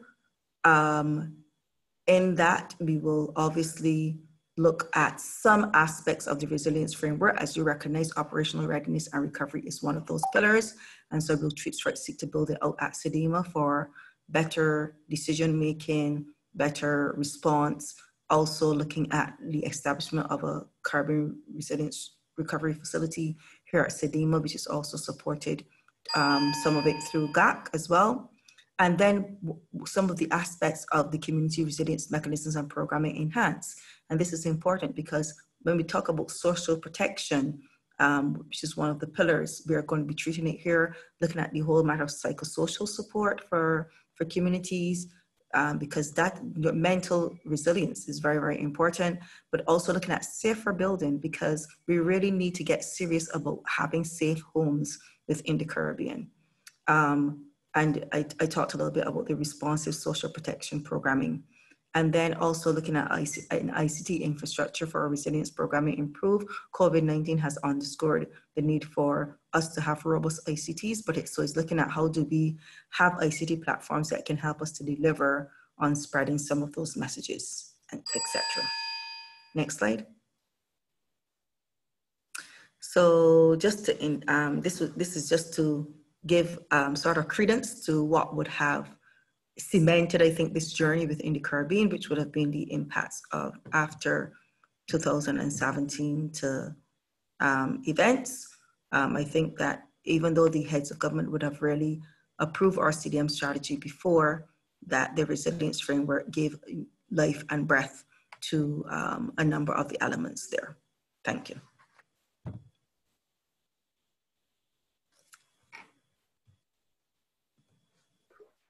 Thank you so much for that presentation.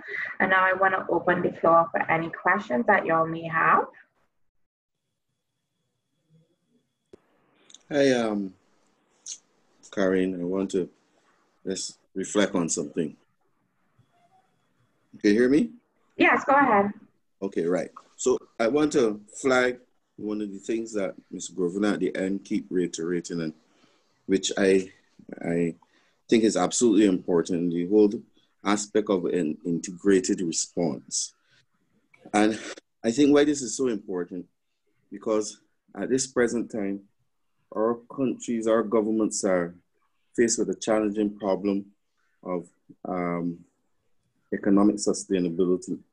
We're seeing low growth patterns, particularly being, or more so now because of COVID-19. So we have countries who already have challenging financial situations. And right now, because of COVID-19, even more so, we're seeing very low growth patterns in the region. So it speaks to say that any finances that governments may have in terms of responding to social aspects of their ministry, of their governance, and responding to issues that involve governance, vulnerable sectors. Most of the time, you're talking about social sector responses.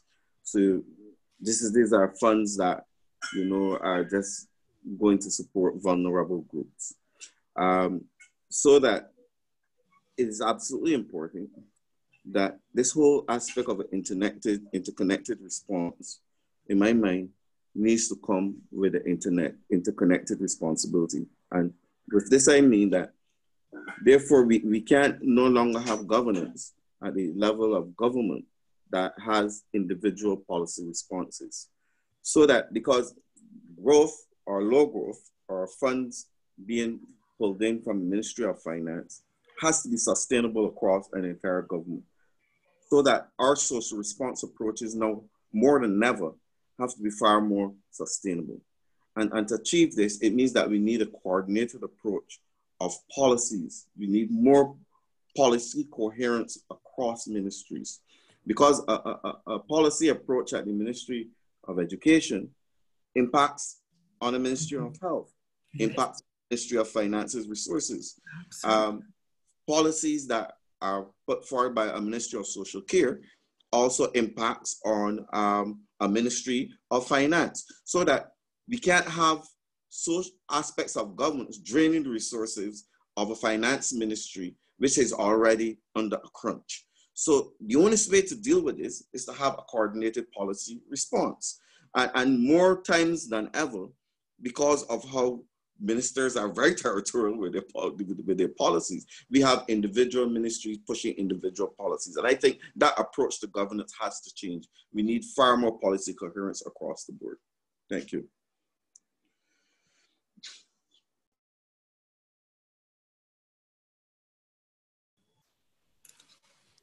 If I may, good morning, can I? Sure, go ahead.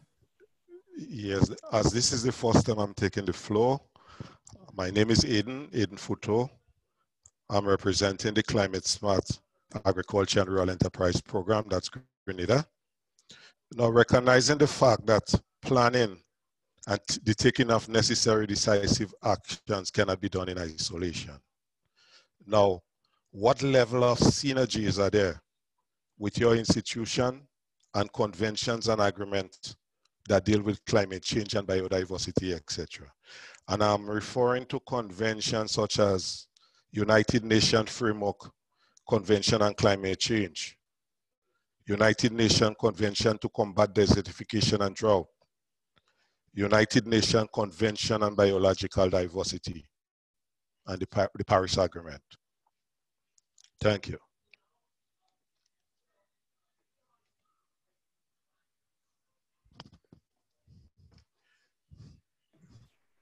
Okay, I think you could respond to those two questions and comments, and then we will take another one after that.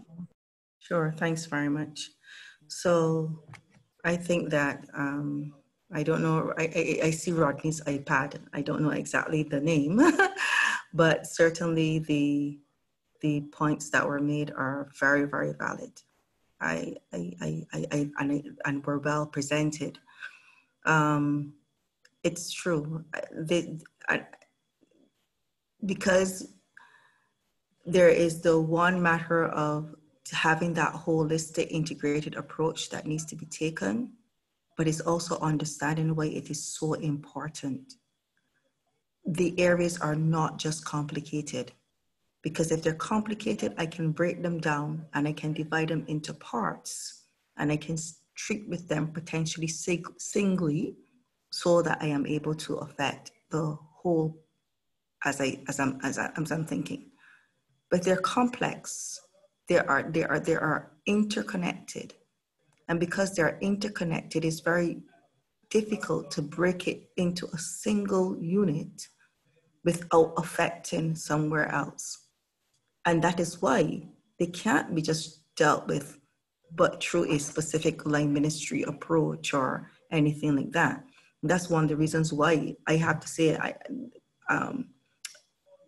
I probably should I actually had said I should probably form a civil society action group, but then I would have to resign my job. But one of the things that I really want to really push governments for is to look at there's no mechanism right now in the region for it, but to really look at long-term outlook for the Caribbean that we want. And that has to be looking at not 20, but really 40, 50 years and painting that picture. Let us get together as citizens. Let us talk about the country that we want. Yes, it will include it would also lead to the Caribbean picture. What do we want it to look like, and how does it get there? We understand that in that period of time, there will be different political parties, because the one political party cannot really be probably existing and ruling for that 50 years. Not in the Caribbean, because we have a democracy. If we had a different governance system. But really and truly, we would have set a path that we know that we want to achieve. And then each political party becomes accountable of where they have taken us on that road. And then they hand the baton on to somebody else who will continue. And I think this is part of the picture. And whereas I thought that maybe probably being a little bit too ambitious, about a year or two ago, I had a conversation with actually one of our ambassadors in one of the other capitals, and that ambassador pointed me to Agenda 2063. And I was flabbergasted, because Agenda 2063 is the agenda for the Africa we want. And I don't know how many spaces you've been negotiating in, but I know that civil society negotiates in a lot of spaces, and you will find, and I have found it, that in the spaces that we've negotiated, that there's a real strong push for Africa, not only because obviously there's a need is great, but they have also strategically set the direction in which they want to go. And that's where development partners like to line up their money, where they can see strategic direction. So we have to, I know the CARICOM is now in the process of doing a strategic plan. I have tabled to them this idea of having it for a longer term period than previously envisaged. And I understand that there are constraints. I understand it's not something that we've done before. And if you've done something before, obviously there are a lot of things to consider, but that doesn't mean that we can't do it or that we shouldn't do it. So I think this is something that we need to be able to push for as well.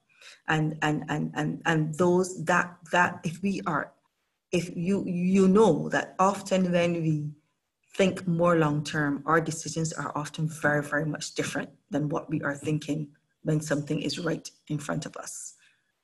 So I think this would help us a lot. The second area you talked about in terms of the connections of the work that we are doing with these other international agreements, etc. This is one of the things that we have considered within our CDM strategy. It is connected, for instance, to the OECS sustainable environment strategy, the strategy from the Climate Center, 5 Cs, but also to the global areas as well. We have sought to integrate the provisions of those agreements in how we roll out the strategy. On a very practical level, CDM is working with participating states to develop their country work programs, which will be more of their short to medium term strategic direction for disaster management in the country. And in that process, we actually pull, for instance, indicators from those different, those various agreements, so that the countries can also be using them to measure the progress that they are undertaking nationally. Our real dream really is that as when we get the countries into better monitoring and reporting, that because of these indicators that they are selecting, that when they write that single report on the country progress, that they're able to also report not only nationally and regionally, but internationally to these various fora. Because if you do a desk review of these things as well too, the indicators are not really that dissimilar. So it means that we are seeking to often achieve the same things. But that's not, if that's not necessarily recognized.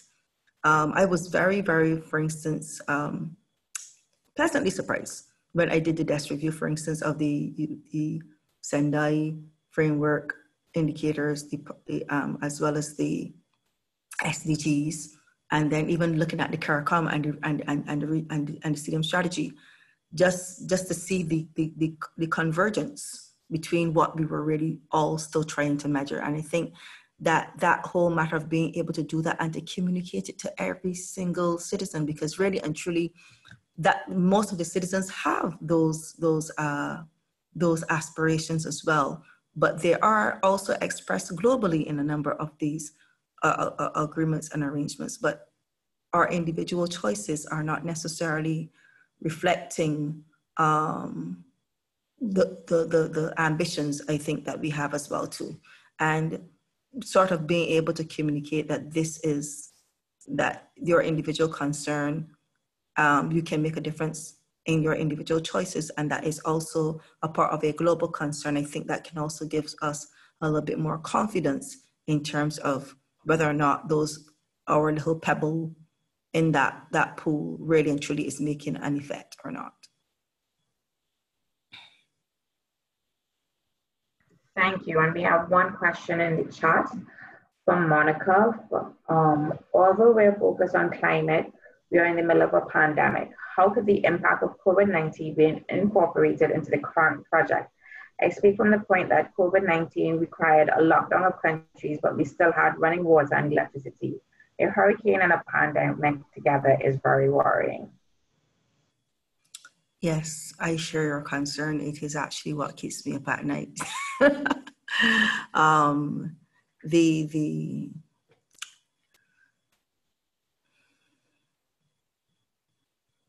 It's really and truly, when we talk about this age of living with uncertainty. As I said, we began 2020 with a drought. Then we also had this whole matter of we had the drought. Now we have the hurricane season coming in, where we have to think about social distancing. There are people who are poor and are people who do not have safe homes, and to be able to put them in a shelter and to be able to accommodate the entire population which needs to be sheltered.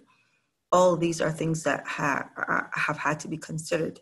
And from the CDMA end, we've tried to give as much guidelines as possible. So for instance, we've issued shelter guidelines for countries for the COVID-19 context. We have addressed matters of deployment protocols, because, we usually support countries if they have been impacted. So we have a deployment protocols. We've trained our teams, etc. We've procured PPEs for them. There are a number of things that we have been able to do, but really and truly, it is really a complex situation, and there is a point where based on devastation, that the immediate response to the emergency event will trump the risk of the spread of the COVID-19.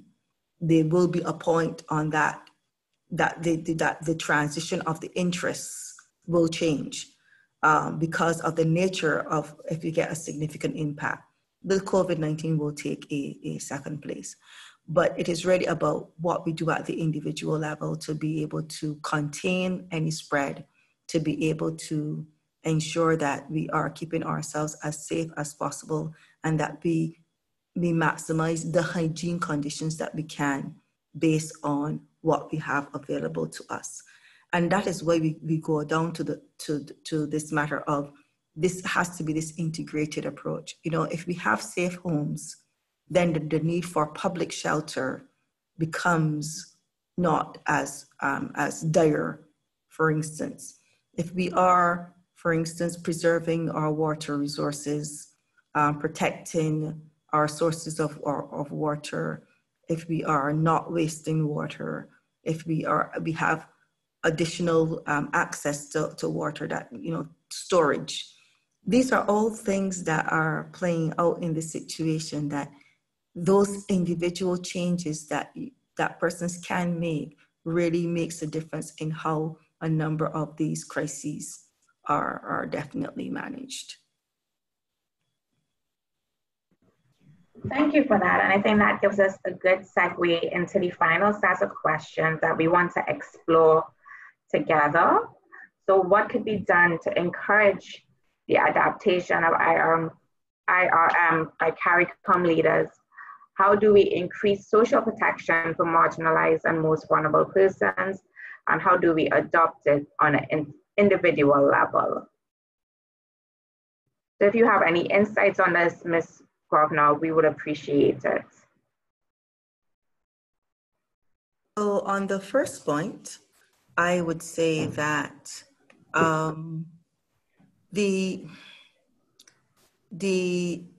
well, as I will say that at the political level, there is almost like a tacit agreement to advance at the level of the integrated approach, because they have endorsed the CDM strategy, for instance, and that's the integrated risk management approach. They have also adopted the resilience framework. The issue is, how do you now transfer, excuse me.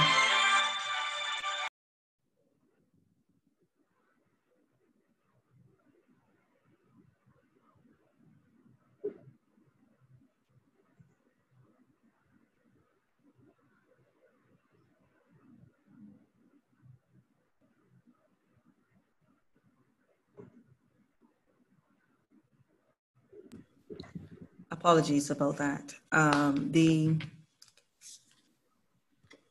So they have agreed to it at a tacit level, but of course, you know that it's about the implementation. I do think there is a need for a different mindset change, because if you're thinking about having an integrated approach on this matter, which is complex, it means that you do have to recognize that some of these solutions will be beyond your time span within the system. And it is about how do you make an investment in such a way that it is that person's coming after you can build on that particular investment. And to me, it does start with having that long-term picture. If we are clear on the direction, if we're clear on where we are going, it is very possible that there could be different routes to get there. But because we've set set where we are going, then it allows us to, if we have to change course, modify course, or whatever. And I think that this is part of the critical thing that we have to be able to get communicated to our leaders. We need them to set a path for a long-term horizon, and we need them to be able to operate in a way that builds a foundation or builds a portion or contributes a portion of that journey in a way that allows others to build on it in terms of going forward. So I think that's it. And everyone has to be, I mean, at the sectoral level, civil society level, or whatever, we have to continue to give those messages. Many of the regional institutions as well are now in discussions with CARICOM, for instance, about the strategic plan post 2020. This is a space to have that discussion. And I also think that there must be, to me, also some persons within the society who are agents of change that can influence leaders. Some of them are the business and the private sector, and having them also to buy into this issue creates an avenue to be able to encourage persons to go in this direction. And obviously we as citizens and as civil society as well, because I am a citizen as well, we have our voices and we should use them.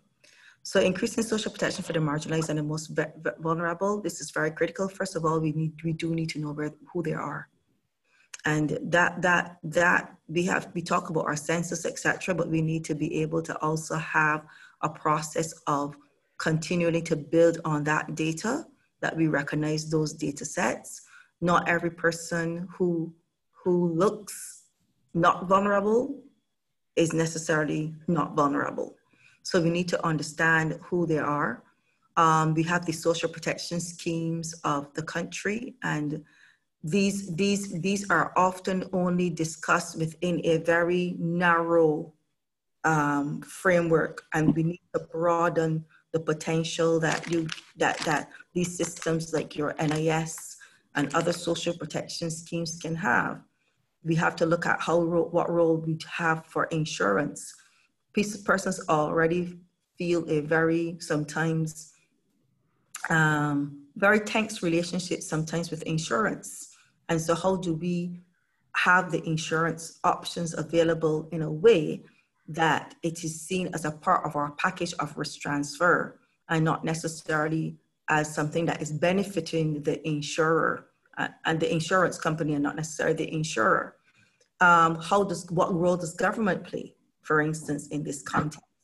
And how does it partner with private sector to be able to increase these social protection mechanisms? When we talk about post-impact recovery systems, do we look at aid, or do we look at cash transfer mechanisms, or mechanisms that allow cash for work so that people can get back? When we look at things after the hurricane, how much of the small and medium scale sector is having that work, things like debris removal, as opposed to other entities or even NGOs? So how do we integrate the system in a way that we are able to keep that financing and be able to have that protection for those that are marginal and vulnerable, both in the society, but also in the government? And yes, we have to adopt an ICRM approach on an individual level. That's where it starts. If I make these things my priority, my personal preparedness, if I'm prepared personally and individually and at the family level, that also can extend to the community level, and also it can also extend to the community level. And certainly it also influences how we engage with our workplace, how we engage with government in terms of pushing for that integrated approach. When I build a home or repair my home, am I thinking of how it looks or only, or am I thinking about having a safe place, not only for my current family, but how am I building also that down to other generations? So I think that the ICRM approach at the individual level is actually absolutely critical, because that really can underpin a number of our actions and a lot of ways in which we also advocate for changes in other areas at the sectoral and societal level. Thanks. Thank you so much for that. And I think we have space for 2 more questions from the audience, 2 to 3 more. Anyone has any questions for Ms. Grosvenor or for me.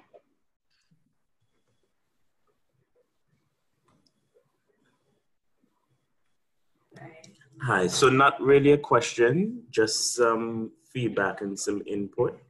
Daryl George here. I'm representing Caraman, but I'm also representing the Department of Environment, Antigua and Barbuda. So we would have instituted some climate risk related programs to a number of different areas, but I wanted to stress the importance of collecting data, both climate related and socioeconomic data. For us, that data is very useful and relevant, especially when we're looking for funding for a lot of the programs and projects that we have undertaken. Currently, we have an initiative whereby we are providing low interest loans for certain high risk areas, especially those within watersheds.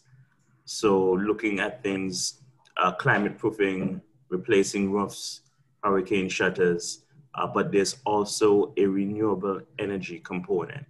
And I think that is something very important to consider, especially after a climate event where the grid is down, you may not have access to water, or there may be issues in terms of water quality. Looking at things like water harvesting, improving water harvesting in terms of guttering and water storage tanks, as well as looking at how we can implement reasonable renewable energy activities, even for small homeowners. So that is something that we have put in place. But yes, just to, again, emphasize the need for data. Socioeconomic data is very important in terms of figuring out who gets priority for a lot of these initial projects, most of which are still in their pilot or startup phases. Thank you. Thank you very much for that contribution. I don't know if you want to respond to it or... I think it was very well said. Yes. And he's also speaking from the point of experience. So this is very well said. Thank you for sharing that. Hi, Karen, this is Marcia Brandon. I had a question in the chat. It was talking to the fact that I know CDMA now has a focus on livelihoods and climate. How is that developing, and how would this project add value? Yeah, so thank you very much. So the number of projects that we have really are pulled together in a program, and so the support really is for under the 4th priority area within the CDM, which is the community resilience. And I think that there is opportunities for strengthening a lot of actions under that particular community resilience pillar. And I saw specifically where there can be some support on the insurance related to the livelihoods. So I see a lot of connections there. I can also say that one of the conversations that we have had and that we will be concluding, I suppose shortly, is even the role of CPDC within the civil society sector subcommittee, which is a part of the governance mechanism of the CDM-CHC, because we have invited a co-chairmanship of that grouping between CPDC and the IFRC.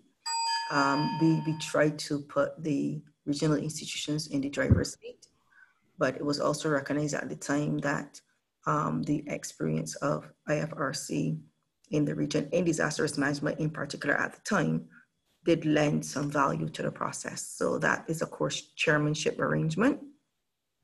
And it will actually look at the whole gamut, because livelihoods obviously is one part, but there is the whole matter of how do we have individuals prepared? How do we have them understanding what their risks are?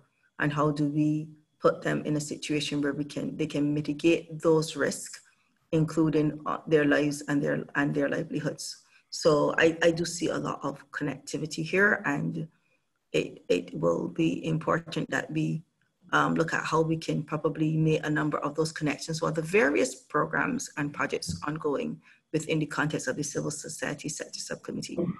I just want to say one small other thing, and that is, given the grouping that is here, one of the things that I think is very important to at the country level, where we do not get this integrated or interconnectivity, is that we do have a number of, whilst the CPDC exists and it pulls together these NGOs, at the level of the country, I don't think there's sufficient governance as it relates to pulling in the civil society as a grouping and feeding it into the national mechanisms. Mm-hmm. So this is something I think that we will be happy to properly work with CPDC on, because the value that those civil society mechanisms bring to the table at the national level that can contribute to this work is absolutely critical. And so the governance arrangements around that, I think, is something that we certainly can look at, and we can certainly look at it under another project that we are also implementing. Thank you. Okay, thank you for that. I'm going to call on Jennifer Phillips from MCII to bring a contribution on these questions that we've raised. Yeah, thank you so much, Karen. So I've really enjoyed listening to the presentation and to everyone's comments and concerns, and I'll kind of address the questions in the agenda, starting with the last one on the ICRM and the individual level. And what's really great to see in this meeting is how active everyone has been in understanding the need to coordinate on this and to work together.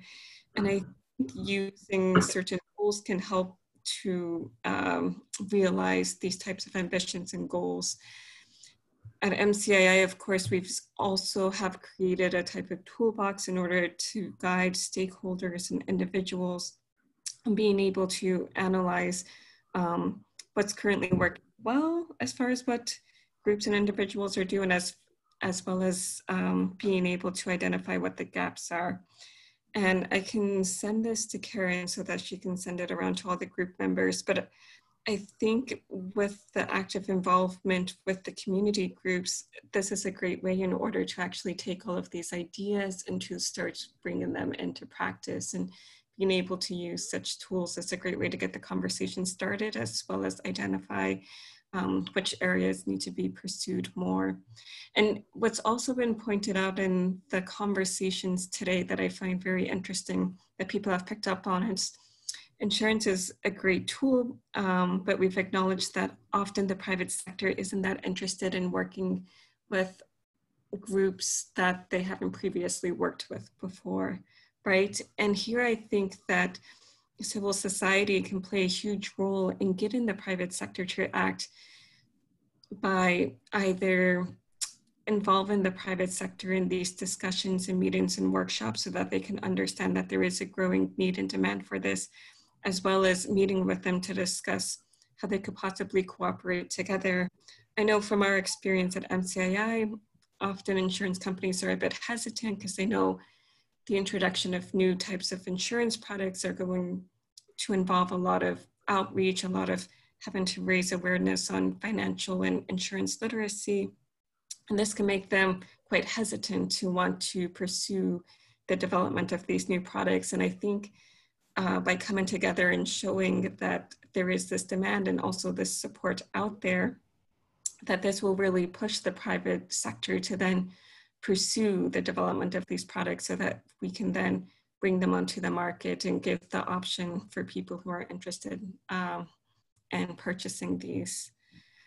And as far as how do we increase social protection for the marginal and most vulnerable, I think it's really great to see the examples of the work CRIF has done in bringing insurance solutions to the individual level through their COAST program in St. Lucia and Grenada. And I think the more we talk with governments about how these groups are often the hardest hit and are the ones that need to have the resources most quickly after the events in order to keep them from falling into a poverty trap is a way to encourage them to look at these types of solutions and see how they can develop such solutions for other groups as well. Yeah. Thank you very much for that contribution. Anyone has any comments or questions to Jennifer? Yes, good morning, Karen. Good morning to everybody. Sandra here, Interagency Group of Development Organizations. In her response just now, and prior to this, in another, I don't recall who right now, but we speak about these insurance solutions in Grenada and St. Lucia. I would like some clarity on which insurance solutions we're talking about. Mm-hmm. Are we talking about the LPP, the Livelihoods Protection Policy?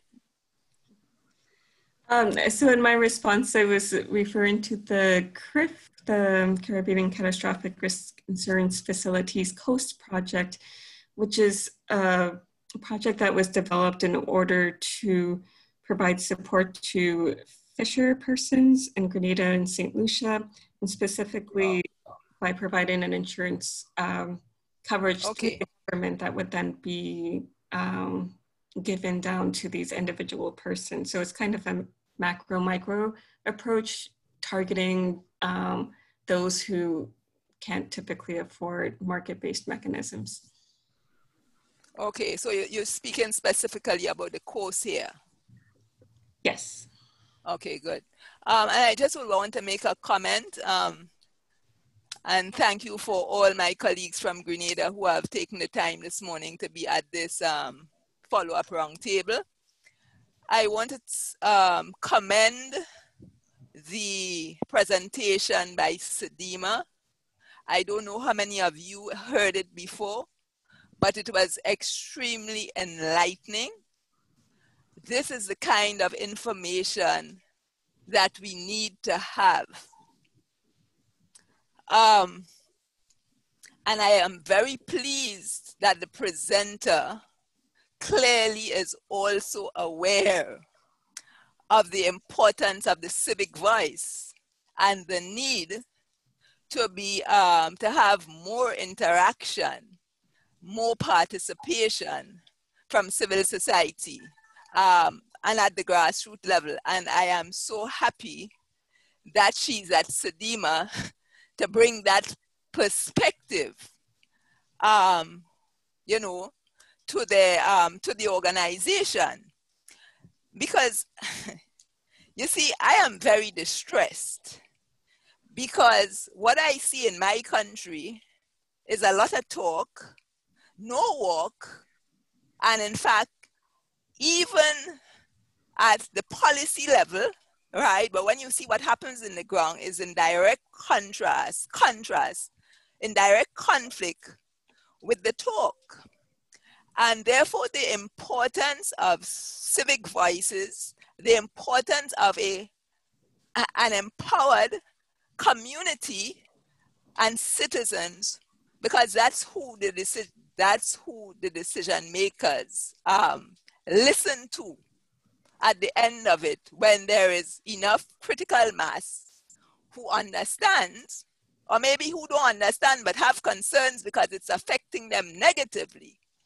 And therefore, I really want to encourage this and to say there needs to be, and well, of course, the Sedima rep has already indicated this commitment to ensuring that civil society is brought on board more in the individual territories. I also want to propose that this presentation and this insurance, this project, that perhaps we need to have a special presentation and discussion for private sector, maybe the chambers of commerce, the the banking sector. I'm very pleased our friends from the credit union in Grenada is here again with us, and the insurance sector. Because, you know, sometimes they look at us as these civil society people, them again, let us talk so much. So maybe it might be useful to have a special session for them. And I would like to ask, how can we get this SEDIMA presentation circulated, throughout the region? This is something we need to be looking at. We need to be, you know, every citizen needs to have an opportunity to hear this and maybe discuss it. So I really want to express my thanks to CPDC and to Ms. Graslina for spending this time this morning. Thank you so much. Thank you so much for that contribution, Sandra. I'm glad that this discussion has been very fruitful for you. And I will ask permission from Ms. Wagner before sharing her PowerPoint with us, but I believe the video is on YouTube. So we could definitely share that and it would on our Risk Resilience Hub as well. And now that we're coming down to the close of our discussion, I just want to encourage persons to take a quick 2 minutes, if so much, to do our evaluation. It's in the chat.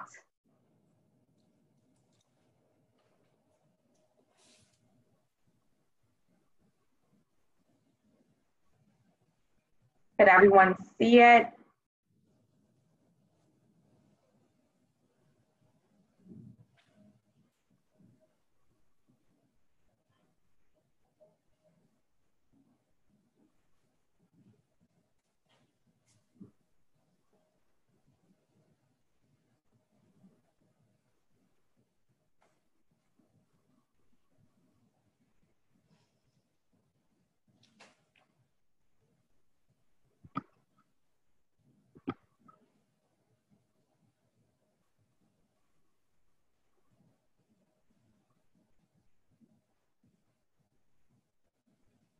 Right, so the links for the evaluation and the Risk Resilience Hub, in particular, the sign-up sheet is going to be circulated by the focal points. At this time, we promised you a 2.5 hour discussion, and I believe I have been able to keep it in time this round. And I really want to thank once again Ms. Andrea Governor for spending her morning with us and impacting such wisdom and enlightening us about the plans that CARICOM has been doing and how it will benefit us, and encouraging us to take steps to build our own resilience.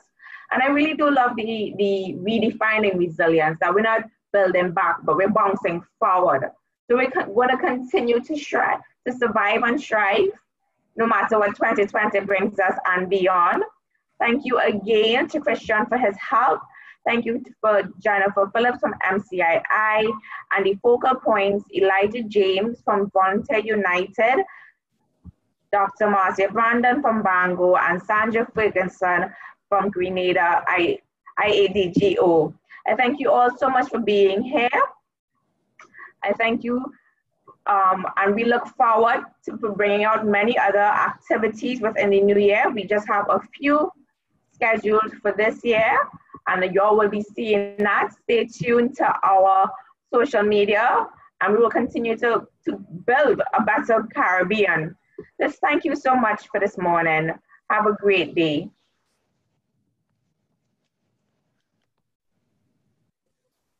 Thank you very much. A pleasure to be here. Have a good day, everyone. Thank you. Have a great day, everyone. Thank you, everyone. Have a good day. Have a good day, everyone. Thanks. Have a good day as well.